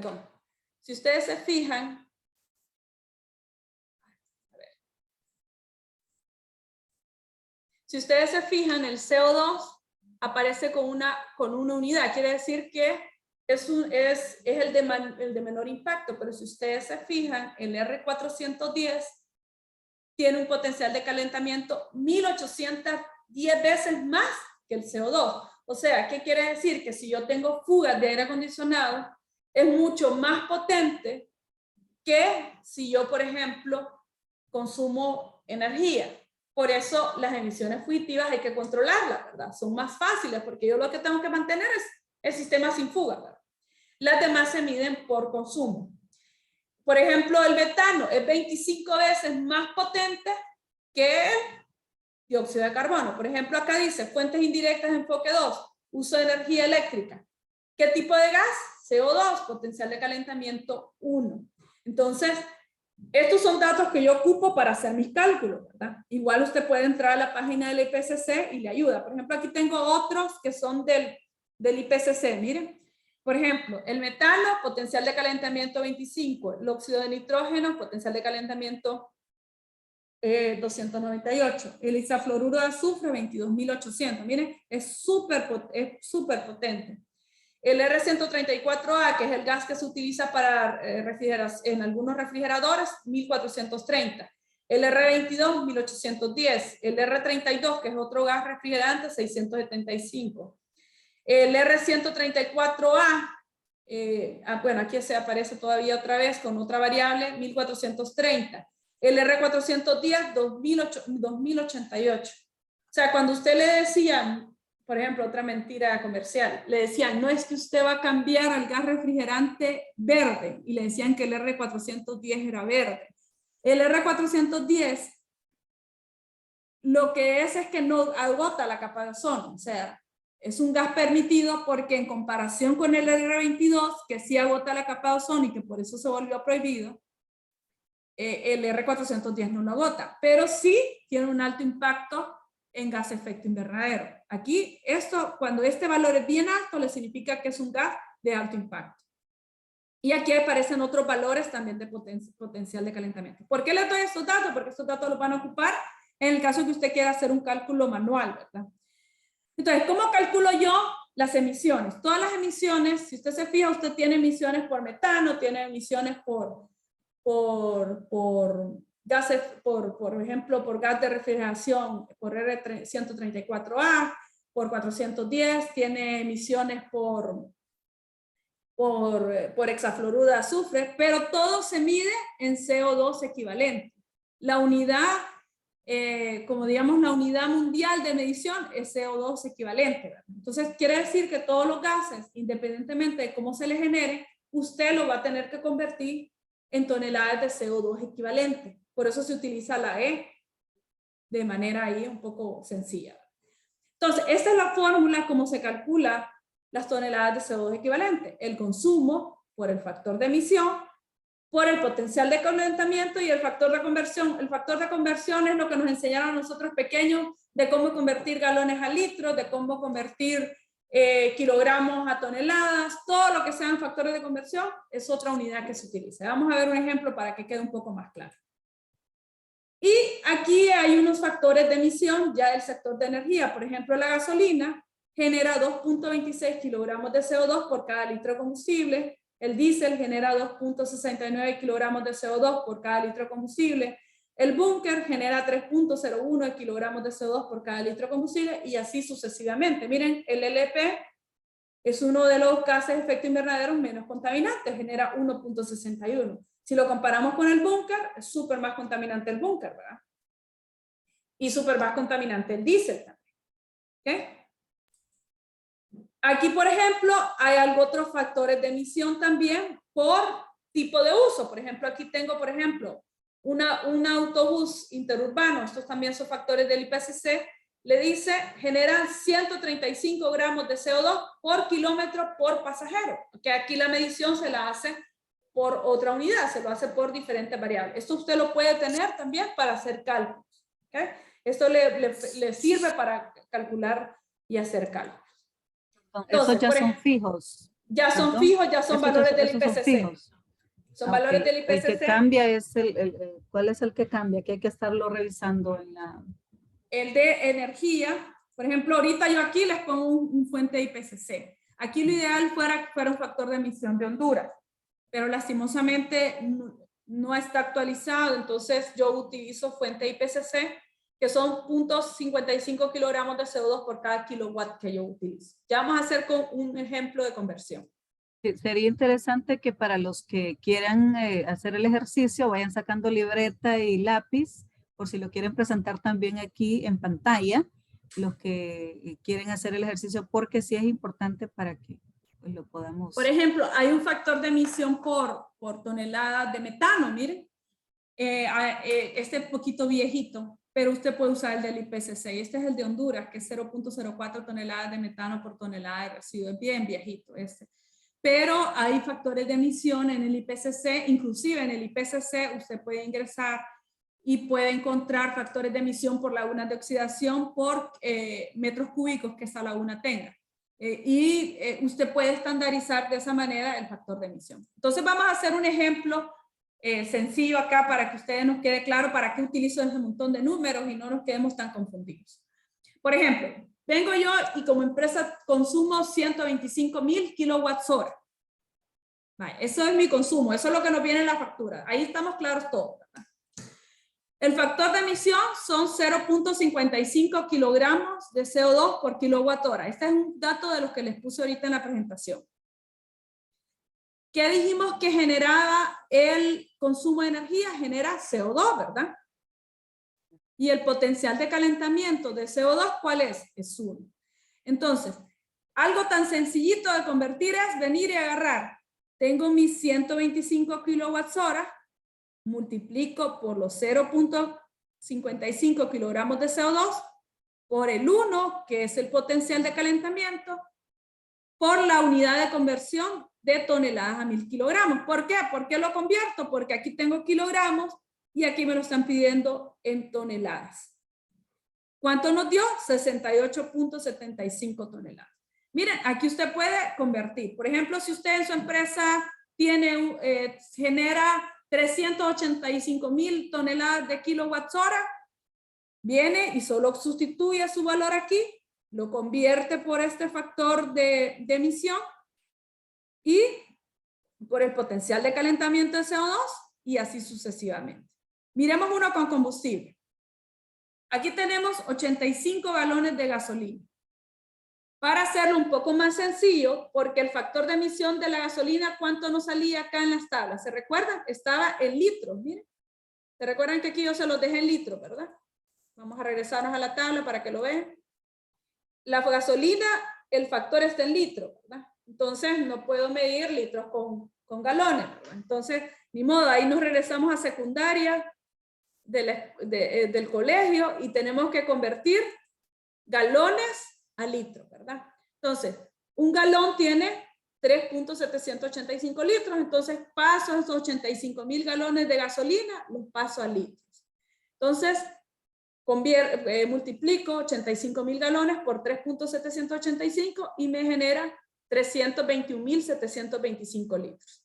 El factor de emisión de la gasolina es 2.26 kilogramos de CO2 por litro. ¿Qué tipo de emisión generan los combustibles? CO2.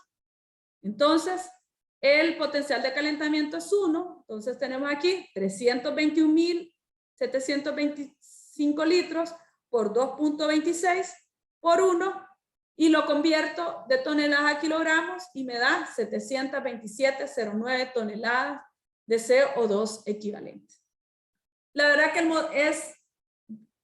obviamente tal vez dicen, que ya dice que es bien sencillo, pero no es tan sencillo. No, sí es sencillo. Realmente teniendo la fórmula y teniendo los factores de emisión y los potenciales de calentamiento, el ejercicio es bastante sencillo. Lo importante es tener esta fórmula y tener claro qué tipo de gases generan nuestras emisiones. Entonces, ¿qué es lo que podemos hacer nosotros? Hacer un Excel sencillito, podemos hacer un Excel y hacer esos cálculos automáticos y podemos hacerlo. Claro, obviamente existen calculadoras, ya les voy a mostrar algunas calculadoras, pero ¿qué sucede? A veces nosotros no tenemos toda la información que nos piden las calculadoras que existen en línea, entonces a veces es mejor hacer el Excel y hacerlo de una manera sencilla. Entonces, ¿cómo lo sugiero yo siempre a las empresas que empiecen con un cuadro similar a este que les hice aquí? Miren. Más adelante podemos tener un curso solo de emisiones, porque esto sí es un poquito más despacio de explicarlo, pero lo primero que ustedes deben de hacer es un cuadro similar a este, en donde usted pueda poner todo. Aquí, por ejemplo, usted podría poner equipos de ventilación y definir cuáles tiene por R22 y cuáles tiene por R410. ¿Ok? Y recuerden que en los equipos de aire acondicionado lo que usted mide es la fuga, o sea, lo que usted recarga. Cuando el técnico de refrigeración llegue y le dice, mire, recargamos 25 libras, eso es lo que tiene que medir usted para medir la emisión fugitiva que va a evaluar. Vamos a hacer algunas preguntitas ahí a algunos para ver si hubo un poquito de comprensión en la temática. Aquí me preguntaba, dice Johanna Ordóñez, dice, ¿cómo calculamos o medimos la fuente de emisión? Esa ya está dada, ¿verdad? La fuente de emisión está dada por mediciones ya, por ejemplo, puede ser un factor de emisión del país o la del IPCC. Yo aquí les estoy dando varias. Esta presentación se la va a pasar Elena. Sí, bueno, aquí hay otras personas que ya con carita media preocupada, dice que sí se anotan al curso de emisiones. De hecho, hay que aprovechar, fíjense que vamos a tener de un socio Libélula, vamos a tener un curso en junio, que está programado, creo que es para no me recuerdo qué día, 12, 15, 16 12 de junio, ¿verdad, Elena? Si no me equivoco.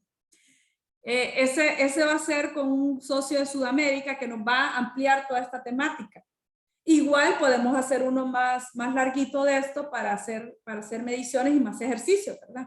En esta temática. Pero yo aquí les hice los dos más comunes que usted va a tener que medir, que es el tema de energía, y ese es el más sencillito porque ese se lo da la factura energética, y el tema de combustibles, que aquí usted puede sustituir por gasolina y solo busca el factor de emisión del puede sustituir gasolina por diésel y busca el factor de emisión de diésel, que eso es sumamente más sencillo. ¿Ok? Por ejemplo, hay calculadoras. Por ejemplo, aquí hay una calculadora de la EPA. Miren, me voy a meter aquí a internet. Aquí hay una calculadora de la EPA, en donde usted puede venir si tiene datos sobre la energía y si tiene datos sobre las emisiones. ¿Miren? Aquí le va pidiendo unidad y le va pidiendo convertir. También le pone diferentes... Ay, perdón, me moví. Le pone diferentes tipos de cálculos, por ejemplo, cálculos de referencias, preguntas frecuentes. Esta es de la EPA, esta es muy buena. Ahí va en la presentación vinculada. Esta la pueden utilizar y les puede servir mucho para el cálculo, ¿verdad? Algunas partes están en inglés, pero les puede servir y es muy fácil. Lo único que cuando uno va a usar calculadora, sí debe tener cierta información básica. ¿Qué información básica debo de tener si voy a usar una calculadora en línea? Consumo energético, consumo de combustible, por ejemplo, la cantidad de residuos que genero, una estimación de toneladas puede ser de cuánto generan residuos, y en el caso de emisiones fugitivas de aire acondicionado, lo que le recarga el técnico. Eso con el gerente de mantenimiento, el jefe de mantenimiento, pueden ir pidiéndose al técnico que el técnico les diga y les lleve una bitácora de cuántas libras de gas refrigerante recarga. ¿Preguntas hasta ahorita, chicos? Sí, tenemos pregunta, dice, ¿tendrá un ejemplo para el cálculo de toneladas de CO2 de aires acondicionados? Pregunta. Claro, lo podemos hacer. Vamos a hacer uno. Lo vamos a hacer ahorita. Vamos a hacer uno. Vamos a agregar aquí. Lo vamos a hacer acá. Yo sé que este es el tema más complicado, lo voy a agregar aquí, lo vamos a hacer. Vamos a hacer aquí. Digamos que tenemos 25... Aquí no voy a poner consumo, sino voy a poner emisión fugitiva, porque realmente no es un consumo, es una emisión fugitiva. O sea, se me dio porque yo tengo una fuga en el sistema. Entonces vino el técnico y me dijo que de emisión fugitiva están viendo mi pantalla, ¿verdad? Sí, se mira. Yo tuve una fuga de 125 libras, ¿ok? 125 libras, ¿ok? Entonces, a mí me dicen que el factor de emisión, en este caso, el potencial de calentamiento, por ejemplo, yo tengo un gas, vamos a buscarlo por aquí.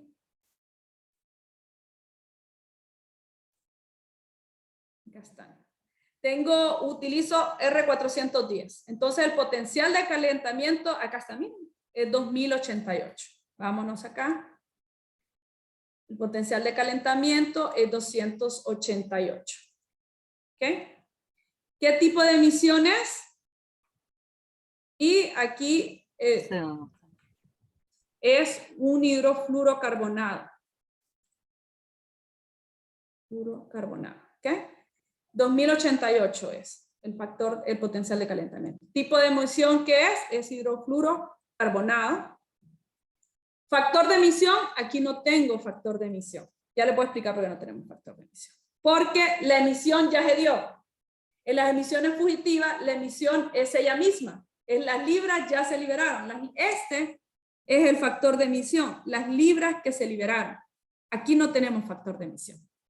Entonces, ¿qué es lo que vamos a convertir?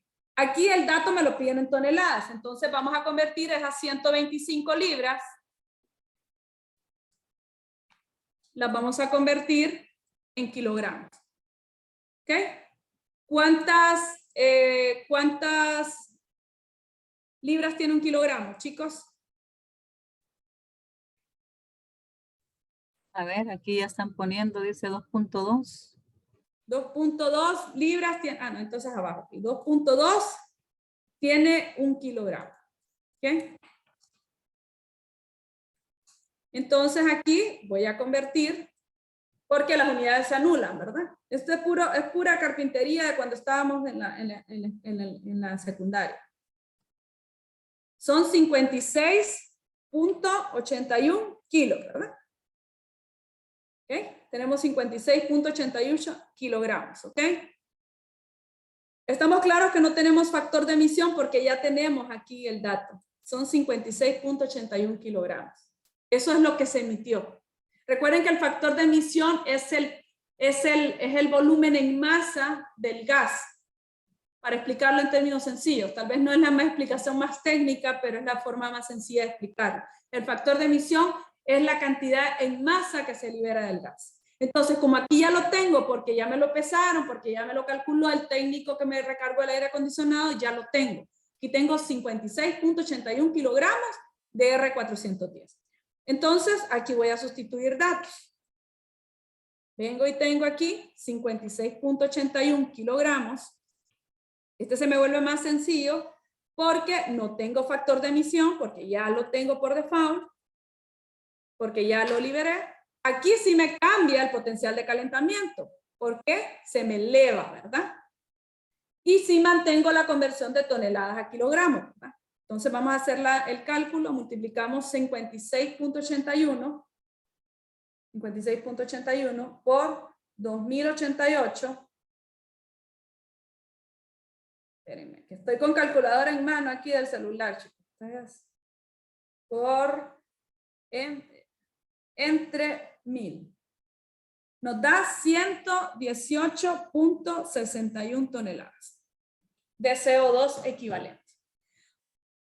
El potencial de calentamiento es la unidad de conversión que a mí me permite llegar a hacer toneladas de CO2 equivalente, porque yo lo que estoy liberando, si no pongo el potencial de calentamiento, es hidrofluorocarbonato, y para poder expresarlo en la misma unidad, tengo que agregar el potencial de calentamiento.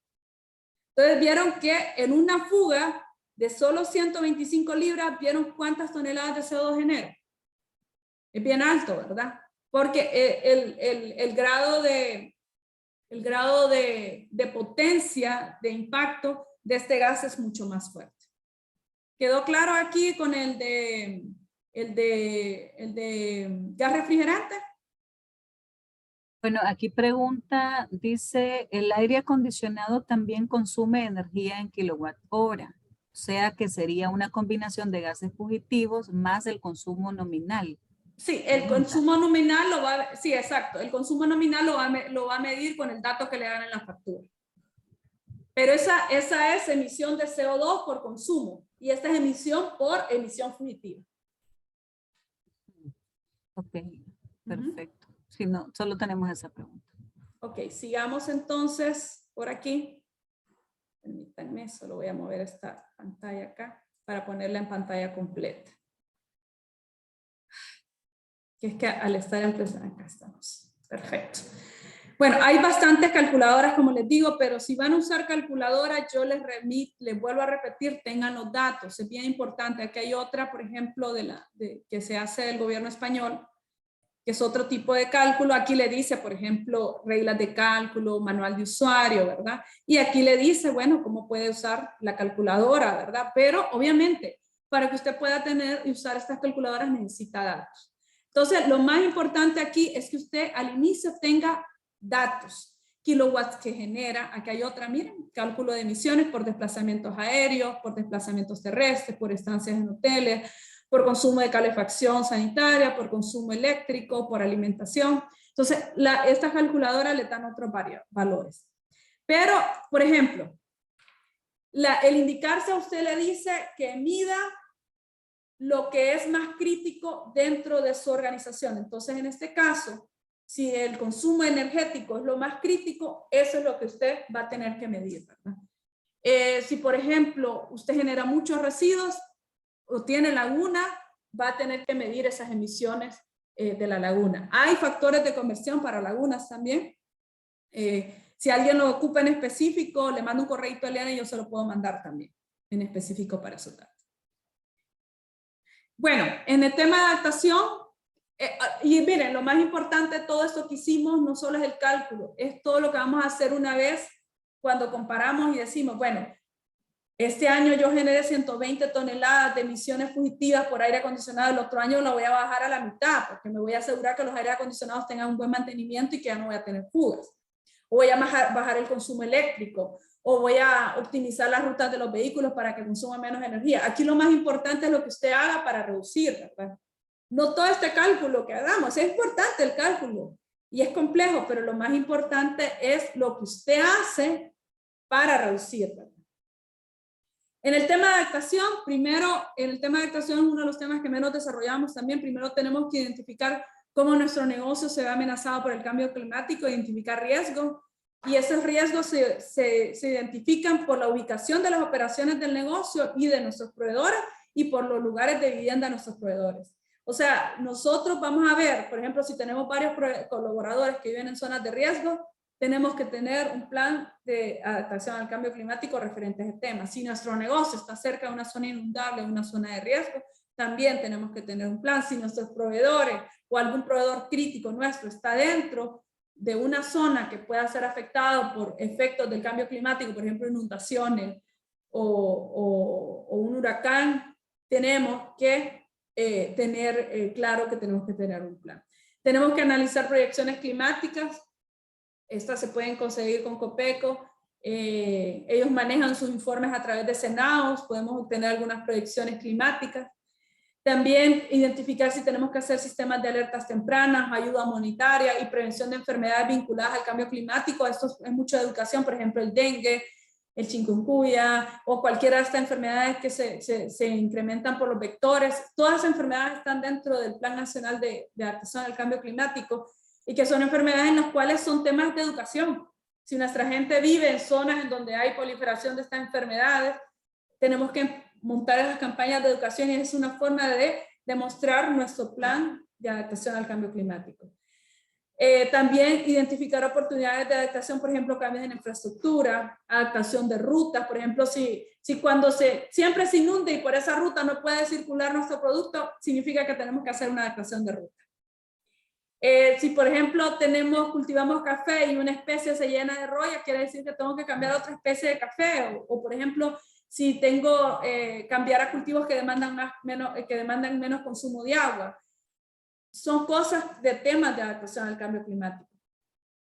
Las alianzas multiactores también es un tema de cambio climático. El tema de adaptación al cambio climático se mira mucho en alianzas. Entonces, estos son algunos de los esquemas que nosotros tenemos que ver en la parte de adaptación. Es cómo nos preparamos y cómo nuestro negocio se ve afectado por el tema de cambio climático. Y en el último asunto esencial que nos presenta es el tema de diversidad. Ahí tenemos 4 factores también. Es la valoración y protección de la diversidad. Aquí tenemos, por ejemplo, cómo la diversidad, cómo nuestro negocio tiene que ver por la protección de la diversidad para especies terrestres, acuáticas o diversas dentro del área de influencia del negocio. Por ejemplo, también ver en la parte de valoración y protección del ecosistema si los ecosistemas contribuyen al bienestar de la sociedad proporcionando servicios como agua, combustible, control de inundaciones, polinizadoras, fibras naturales, absorción de la contaminación de residuos. Y si estos ecosistemas al degradarse pierden la capacidad de dar este servicio, eso es algo que también tenemos que ver. También, por ejemplo, los usos sostenibles de los recursos de la tierra, ¿verdad? Que si se utilizan de manera sostenible.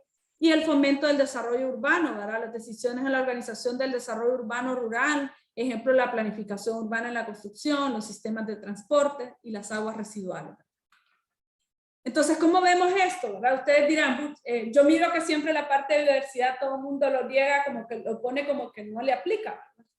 Y realmente nos aplica más de lo que nosotros pensamos. Por ejemplo, hay empresas que hacen uso del agua, y si usted hace un uso intensivo del agua, le aplica mucho el tema de diversidad. Si, por ejemplo, usted también utiliza energía y está ubicado en una zona rural, le aplica mucho el tema de diversidad. Entonces, ¿qué podemos hacer para trabajar en el tema de diversidad? Primero, identificar y minimizar, si es posible, los impactos que tengamos nosotros como empresa en la diversidad. Por ejemplo, si nosotros generamos muchos residuos y esos residuos impactan en fuentes de agua o impactan en zonas, en ríos, impactan en zonas de bosque. Si, por ejemplo, nosotros utilizamos el agua, como el caso de las embotelladoras, que utilizan bastante agua para la producción de su producto, las empresas de alimentos y bebidas también, internalizar el interno como que no haya disponibilidad de ese recurso, o todo lo que yo haga en función de ahorro de ese recurso, lo puedo generar como un fondo de protección de ese recurso hacia afuera. Por ejemplo, si yo hago todo lo que sea para minimizar el consumo del agua y todos los ahorros que me generan, como ese fondo que yo me ahorré, también lo pongo a disposición para proteger una cuenca de agua, porque eso me va a asegurar que yo tenga disponibilidad de recursos a largo plazo. Entonces, ese es el caso, por ejemplo, que hace el caso ícono de Cervecería Hondureña, que ellos utilizan agua para la producción de su bebida y para todo el proceso de sus envases, y como todo lo que ellos se ahorran tienen un fondo específicamente destinado para protección de la zona del merendón. También tomar medidas de protección de especies endémicas. Por ejemplo, si su empresa se encuentra en una zona de alta biodiversidad, ¿cómo usted puede apoyar a la protección de especies endémicas amenazadas en peligro de extinción? O el hábitat en donde viven esas especies se ve amenazado por su infraestructura. Por ejemplo, si usted va a construir un centro comercial, si usted va a construir un hotel, si va a poner alguna actividad comercial en una zona que es de diversidad. También implementar prácticas de planificación, diseño de operación y minimizar en lo posible las decisiones sobre el uso de la tierra relacionadas al desarrollo agrícola urbano. Por ejemplo, cuando montamos un edificio, cuando ponemos un centro comercial, cuando construimos una colonia, cómo esas decisiones van a afectar una zona que posiblemente es un refugio de cierta biodiversidad, o se va a afectar un río cercano dentro de esa zona. Un desarrollo urbano de una colonia, por ejemplo, puede tener afectación a la diversidad. También, por ejemplo, cómo incorporamos la protección de hábitats naturales y humedales. Por ejemplo, las empresas que están cerca de la zona de Tela, hay muchas zonas de humedales y corredores de vida salvaje en esa zona, todas las empresas que están ubicadas en la zona atlántica. Y también nosotros que estamos ubicados en la zona de reserva del Merendón, casi todas las empresas que estamos en San Pedro Sula tenemos una responsabilidad con la zona de reserva del Merendón, porque estamos ubicados dentro de un ecosistema que se considera como zona de reserva, una de las más grandes del país, que es la zona de reserva del Merendón. Adoptar prácticas sostenibles a las empresas que les aplica tanto en la parte de pesca y silvicultura, ¿verdad? Por ejemplo, en el tema de bienestar de los animales y cómo se utilizan normas de certificación, por ejemplo, Green Forest Arise o reducción o certificaciones orgánicas para evitar el uso intensivo de químicos, ¿verdad? Eso para las empresas agrícolas. Y, por ejemplo, utilizar una mayor proporción de productos proveedores que utilicen tecnologías y procesos más sostenibles, ¿verdad? Que eso también es otro de los criterios que nos pide el tema de diversidad. Y pues considerar que los animales salvajes y hábitats son parte de nuestros ecosistemas naturales y que deben ser valorados y protegidos, y evitar enfoques que amenacen la sobrevivencia de especies o conlleven a la extinción global. Eso es parte de lo que nos pide la diversidad. Pero ¿qué hacemos nosotros? Entonces nos dicen muchas cosas aquí, pero ¿qué es lo que hacemos? Por ejemplo, nosotros los que estamos en San Pedro Sula tenemos un gran compromiso con la zona de reserva de la zona de reserva de Merendón. Los que están en Tegucigalpa tienen la zona de la Tigra y tienen otros hábitats cercanos con los cuales pueden trabajar para protección. En Tegucigalpa, por ejemplo, que hay tanta escasez de agua, se llama a un compromiso mayor de las empresas en Tegucigalpa para proteger y conservar el recurso agua. Entonces, cualquier iniciativa que exista en la zona para la conservación del recurso agua es algo que nos aplica a cualquiera de las empresas que están en una zona en donde hay tanta escasez de agua como en el caso de Tegucigalpa. Y en el caso de San Pedro Sula, que tenemos, o en la zona del sur, ¿verdad? Porque mire que tenemos empresas del sur, también cualquier iniciativa que tenga que ver con la protección de cuencas, son iniciativas a las que estamos llamados a integrarnos, porque el recurso agua se ve afectado y por ende la supervivencia de toda la biodiversidad que vive alrededor de ese ecosistema, ¿verdad? Se ve afectado al hacer falta un recurso tan importante como es el agua. Un ejemplo grande de alianza en el caso de San Pedro Sula es el programa de la Alianza Hídrica para San Pedro Sula, que es una plataforma multisectorial que coordina acciones entre los diferentes sectores para proteger y conservar la zona de reserva del Merendón. Aquí, por ejemplo, se está creando un fondo de agua. Ellos están ahorita en ese proceso de gobernanza, de cómo se va a administrar el proceso de gobernanza de esos recursos de agua, para generar un fondo común para hacer proyectos de conservación de cuenca. Pero no solo reforestar, es también educar a la gente que vive en la zona del Merendón para crear economía sostenible en la zona, ¿verdad? Por ejemplo, hay mucha agricultura intensiva en la zona del Merendón y parte de estos fondos es trabajar con los productores que viven en la zona del Merendón, trabajar en el tema de incendios, trabajar también en el tema de residuos. Entonces, este fondo está muy orientado a esto, no solo es el tema de reforestación, también el tema de conservación de toda la cuenca en cada uno de sus aspectos y aristas. Y esa es la riqueza de la Alianza para la Seguridad Hídrica de San Pedro Sula. Esto es un ejemplo de alianza. Igual se puede crear una alianza similar en la zona de Tegucigalpa o en la zona del sur, cuando se habla de un recurso hídrico, que es uno de los temas en donde se mira el modelo más completo de afectación de biodiversidad, porque si no hay agua, no hay animales, no hay biodiversidad vegetal tampoco. Entonces, es como el ejemplo más ícono en donde podemos ver cómo la biodiversidad se puede ver un programa integrado de biodiversidad. Entonces, lo más importante en el tema de diversidad es que nosotros miremos en el tema de alianzas, cómo nos integramos a ese entorno en donde nosotros, porque el ecosistema en el que vivimos, por ejemplo, la ciudad de San Pedro Sula y la ciudad de Tegucigalpa son ecosistemas. Todos estos son ecosistemas urbanos, obviamente, ¿verdad? Pero cómo nosotros colaboramos a alguna problemática grande ambiental que exista en la zona. Y el tema del agua, por ejemplo, en la zona sur y centro del país es grave. Y aquí en San Pedro Sula, el tema de la pérdida de la reserva del Merendón es un tema que en todo el Valle de Sula es crítico porque al final nos va a afectar a que tengamos escasez de agua y disponibilidad del recurso como en otras zonas del país. Entonces, estos son ejemplos aplicados de diversidad que nosotros podemos ver. Bueno, espero, estos son los asuntos esenciales de la materia de ambiente. Espero haber aclarado alguna de las dudas. Yo sé que en el tema de huella de carbono nos falta tiempo, pero con gusto, si hay consultas puntuales, puedo ayudarles con Elena a través de Elena a apoyarles, ¿verdad? De hecho, para algunas empresas cuyos procesos son pequeños, hemos hecho algunas matrices de Excel y les hemos apoyado a hacer estos cálculos, ¿verdad? Entonces, claro, ya una empresa muy grande, muy compleja, pues no me ofrezco porque ahí hay que hacer mucho cálculo, ¿verdad? Pero sí, empresas pequeñas sí se les puede, cuya medición es un poco más fácil, se les puede apoyar en la medición. Estamos a las órdenes. Excelente, excelente Claudia por bueno, el abordaje de todo este tema que en 2 horas realmente es corto, pero tratamos de que pudieran la mayoría, porque hemos recibido varias preguntas, consultas de varias personas que tenían algunas tal vez dudas, ¿verdad? O reforzar un poco estos temas. Así que aquellos que mencionan que se apuntan para para lo de un tallercito de repente corto ahí, una tarde, lo podemos hacer con aquellos que estén interesados, algo pues puede ser algo muy informal, digamos, ¿verdad?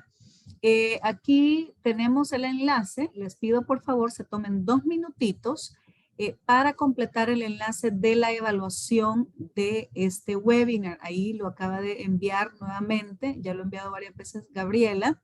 Claudia Gabriela, ahí está, dice completar el formulario para evaluar el webinar. Mientras ustedes lo están completando, déjenme ver si tenemos consultas, comentarios. Dice Angie Joan, muy buena información. Daniel García, mil gracias. El webinar ha sido demasiado valioso. Andrea González, muchas gracias. Vamos a ver. Muchas gracias, muy interesante y mucho por hacer en las empresas. Excelente. Les pido por favor que se tomen esos 2 minutitos para que puedan hacer la evaluación del webinar. Mientras tanto, les tengo un anuncio. Recordemos que del 23 al 27 de mayo estaremos desarrollando la semana de la RCE y la sostenibilidad. Aquí les estoy dejando en el chat también información, ¿verdad? Para que puedan visitar la página. Ya tenemos un programa muy completo, muy variado. Ahí ustedes pueden ver todos los invitados especiales, todos los expositores, expertos en diferentes temas, panelistas que ya están invitados durante toda la semana. Tenemos actividades variadas desde conferencias magistrales, paneles. Tendremos el día presencial, que es el día jueves 26 de mayo. Ese día tendremos pues también conferencias magistrales, paneles, la Expo Sostenibilidad, espacios de intercambio de experiencias y buenas prácticas, networking. Así que para las empresas miembros de Fundarse, el valor es de $50 y para las empresas no miembros de Fundarse es de $100. Ahí la parte virtual es gratuita, Elena, toda la parte virtual ahí se la estoy poniendo, ¿verdad? Todas las actividades virtuales es sin costo. Ahí está la información. Y ustedes igual pueden ingresar a la página web. Excelente, vamos a ver. Y bueno, espero que haya un compromiso de parte de ustedes después de este webinar, que ustedes analicen. Recuerden que ya para el 17 de junio es el cierre de las evaluaciones de indicarse a todas aquellas empresas que van a este año renovar el reconocimiento de empresas socialmente responsables. Ya deben estar listas con sus evaluaciones y evidencias para el 17 de junio. Así que les estoy dando aquí varios anuncios importantes, ¿verdad? Para la próxima semana, yo sé que la mayoría aquí son personas del área ambiental, pero sí tenemos varios que son de los comités de responsabilidad social. Próxima semana, jueves 12 de mayo, otro anuncio importante, apunten ahí en sus agendas, para las personas encargadas del área de derechos humanos o líderes de la materia de derechos humanos. Tendremos también un webinar para la próxima semana y es identificando los riesgos a los derechos humanos, así que ya pueden anotar por ahí. Hoy mismo por la tarde les estará llegando la invitación. Vamos a ver quiénes ya finalizaron la evaluación del webinar. Que nos pongan ahí, por favor, en el chat, listo, ¿verdad? O la evaluación. Si tenemos alguna pregunta, comentario, para poder finalizar ya este webinar. A ver, varios ya finalizaron la evaluación del webinar. Por favor, les pedimos, esto nos ayuda mucho a nosotros a poder mejorar o a identificar nuevas temáticas o estas oportunidades de mejora en cada uno de los webinars. Aquí tenemos varias personas que ya finalizaron. Vamos a ver, ¿hay consultas, preguntas, comentarios? ¿No? ¿Estamos bien por el día de hoy? Bueno, aquellos que estén interesados en profundizar más en la parte del cálculo, ¿verdad? Los ejercicios que estuvieron haciendo hoy con Claudia, pues ahí nos mandan un correíto. Recuerden siempre desarrolloempresarial@fundarse.org para que ahí de repente se apunte un grupito y hacemos algo una tarde para nos tomamos un café haciendo cálculos. Nos tomamos un café virtual y hacemos unos cuantos ejercicios ahí. De Dice cálculo. aquí IMIX, dice ahondar más en lo de las emisiones y ver un poco más de fondo la parte de la legalidad. Menciona IMIX, Sí, interesante, la verdad ¿no? que el tema legal es otro curso. Ese es Porque otro, la parte legal es bien amplia, ambiental. Ay, Dios mío, la parte legal Sí. ambiental existe muchísima información. Y Así sí, yo creo que es un tema que se ha de traerlo. Ahí el expositor creo que sería mejor un abogado en la parte legal ambiental. Vamos a Yo les identificar. podría dar lo básico, pero creería que les daría mejor información un abogado porque obviamente les puede dar también los pros y los contras, algunos vacíos que existen también, un abogado lo va a cubrir de mejor manera. Es importante que ahí en la evaluación que acaban de hacer ahí, hay un espacio donde ustedes pueden colocar esos temas que les interesa, pero sí vamos a tomar en cuenta esto que mencionan acá. IMIX. Y el último comentario dice, a la espera del material expuesto, gracias por tan excelente exposición. Hay trabajo por hacer. Bueno, les agradecemos mucho a todos y todas por habernos acompañado esta mañana en este webinar y esperamos que haya sido de su agrado, ¿verdad? Gracias. Ah, perdón, sí, hay foto. La foto. Se nos olvida, todavía nos quedan 2 minutos. Bueno, vamos a pedir entonces a Jocelyn que nos ayude habilitando las cámaras. Se nos olvidaba la foto, Dios mío, que ya estábamos muy emocionados. Bueno, vamos a cortar la grabación para poder hacer la fotografía.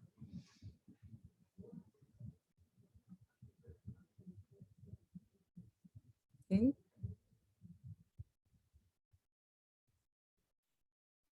Vamos a dar unos segundos para que puedan activar sus cámaras. Ya vemos algunas caritas fuera.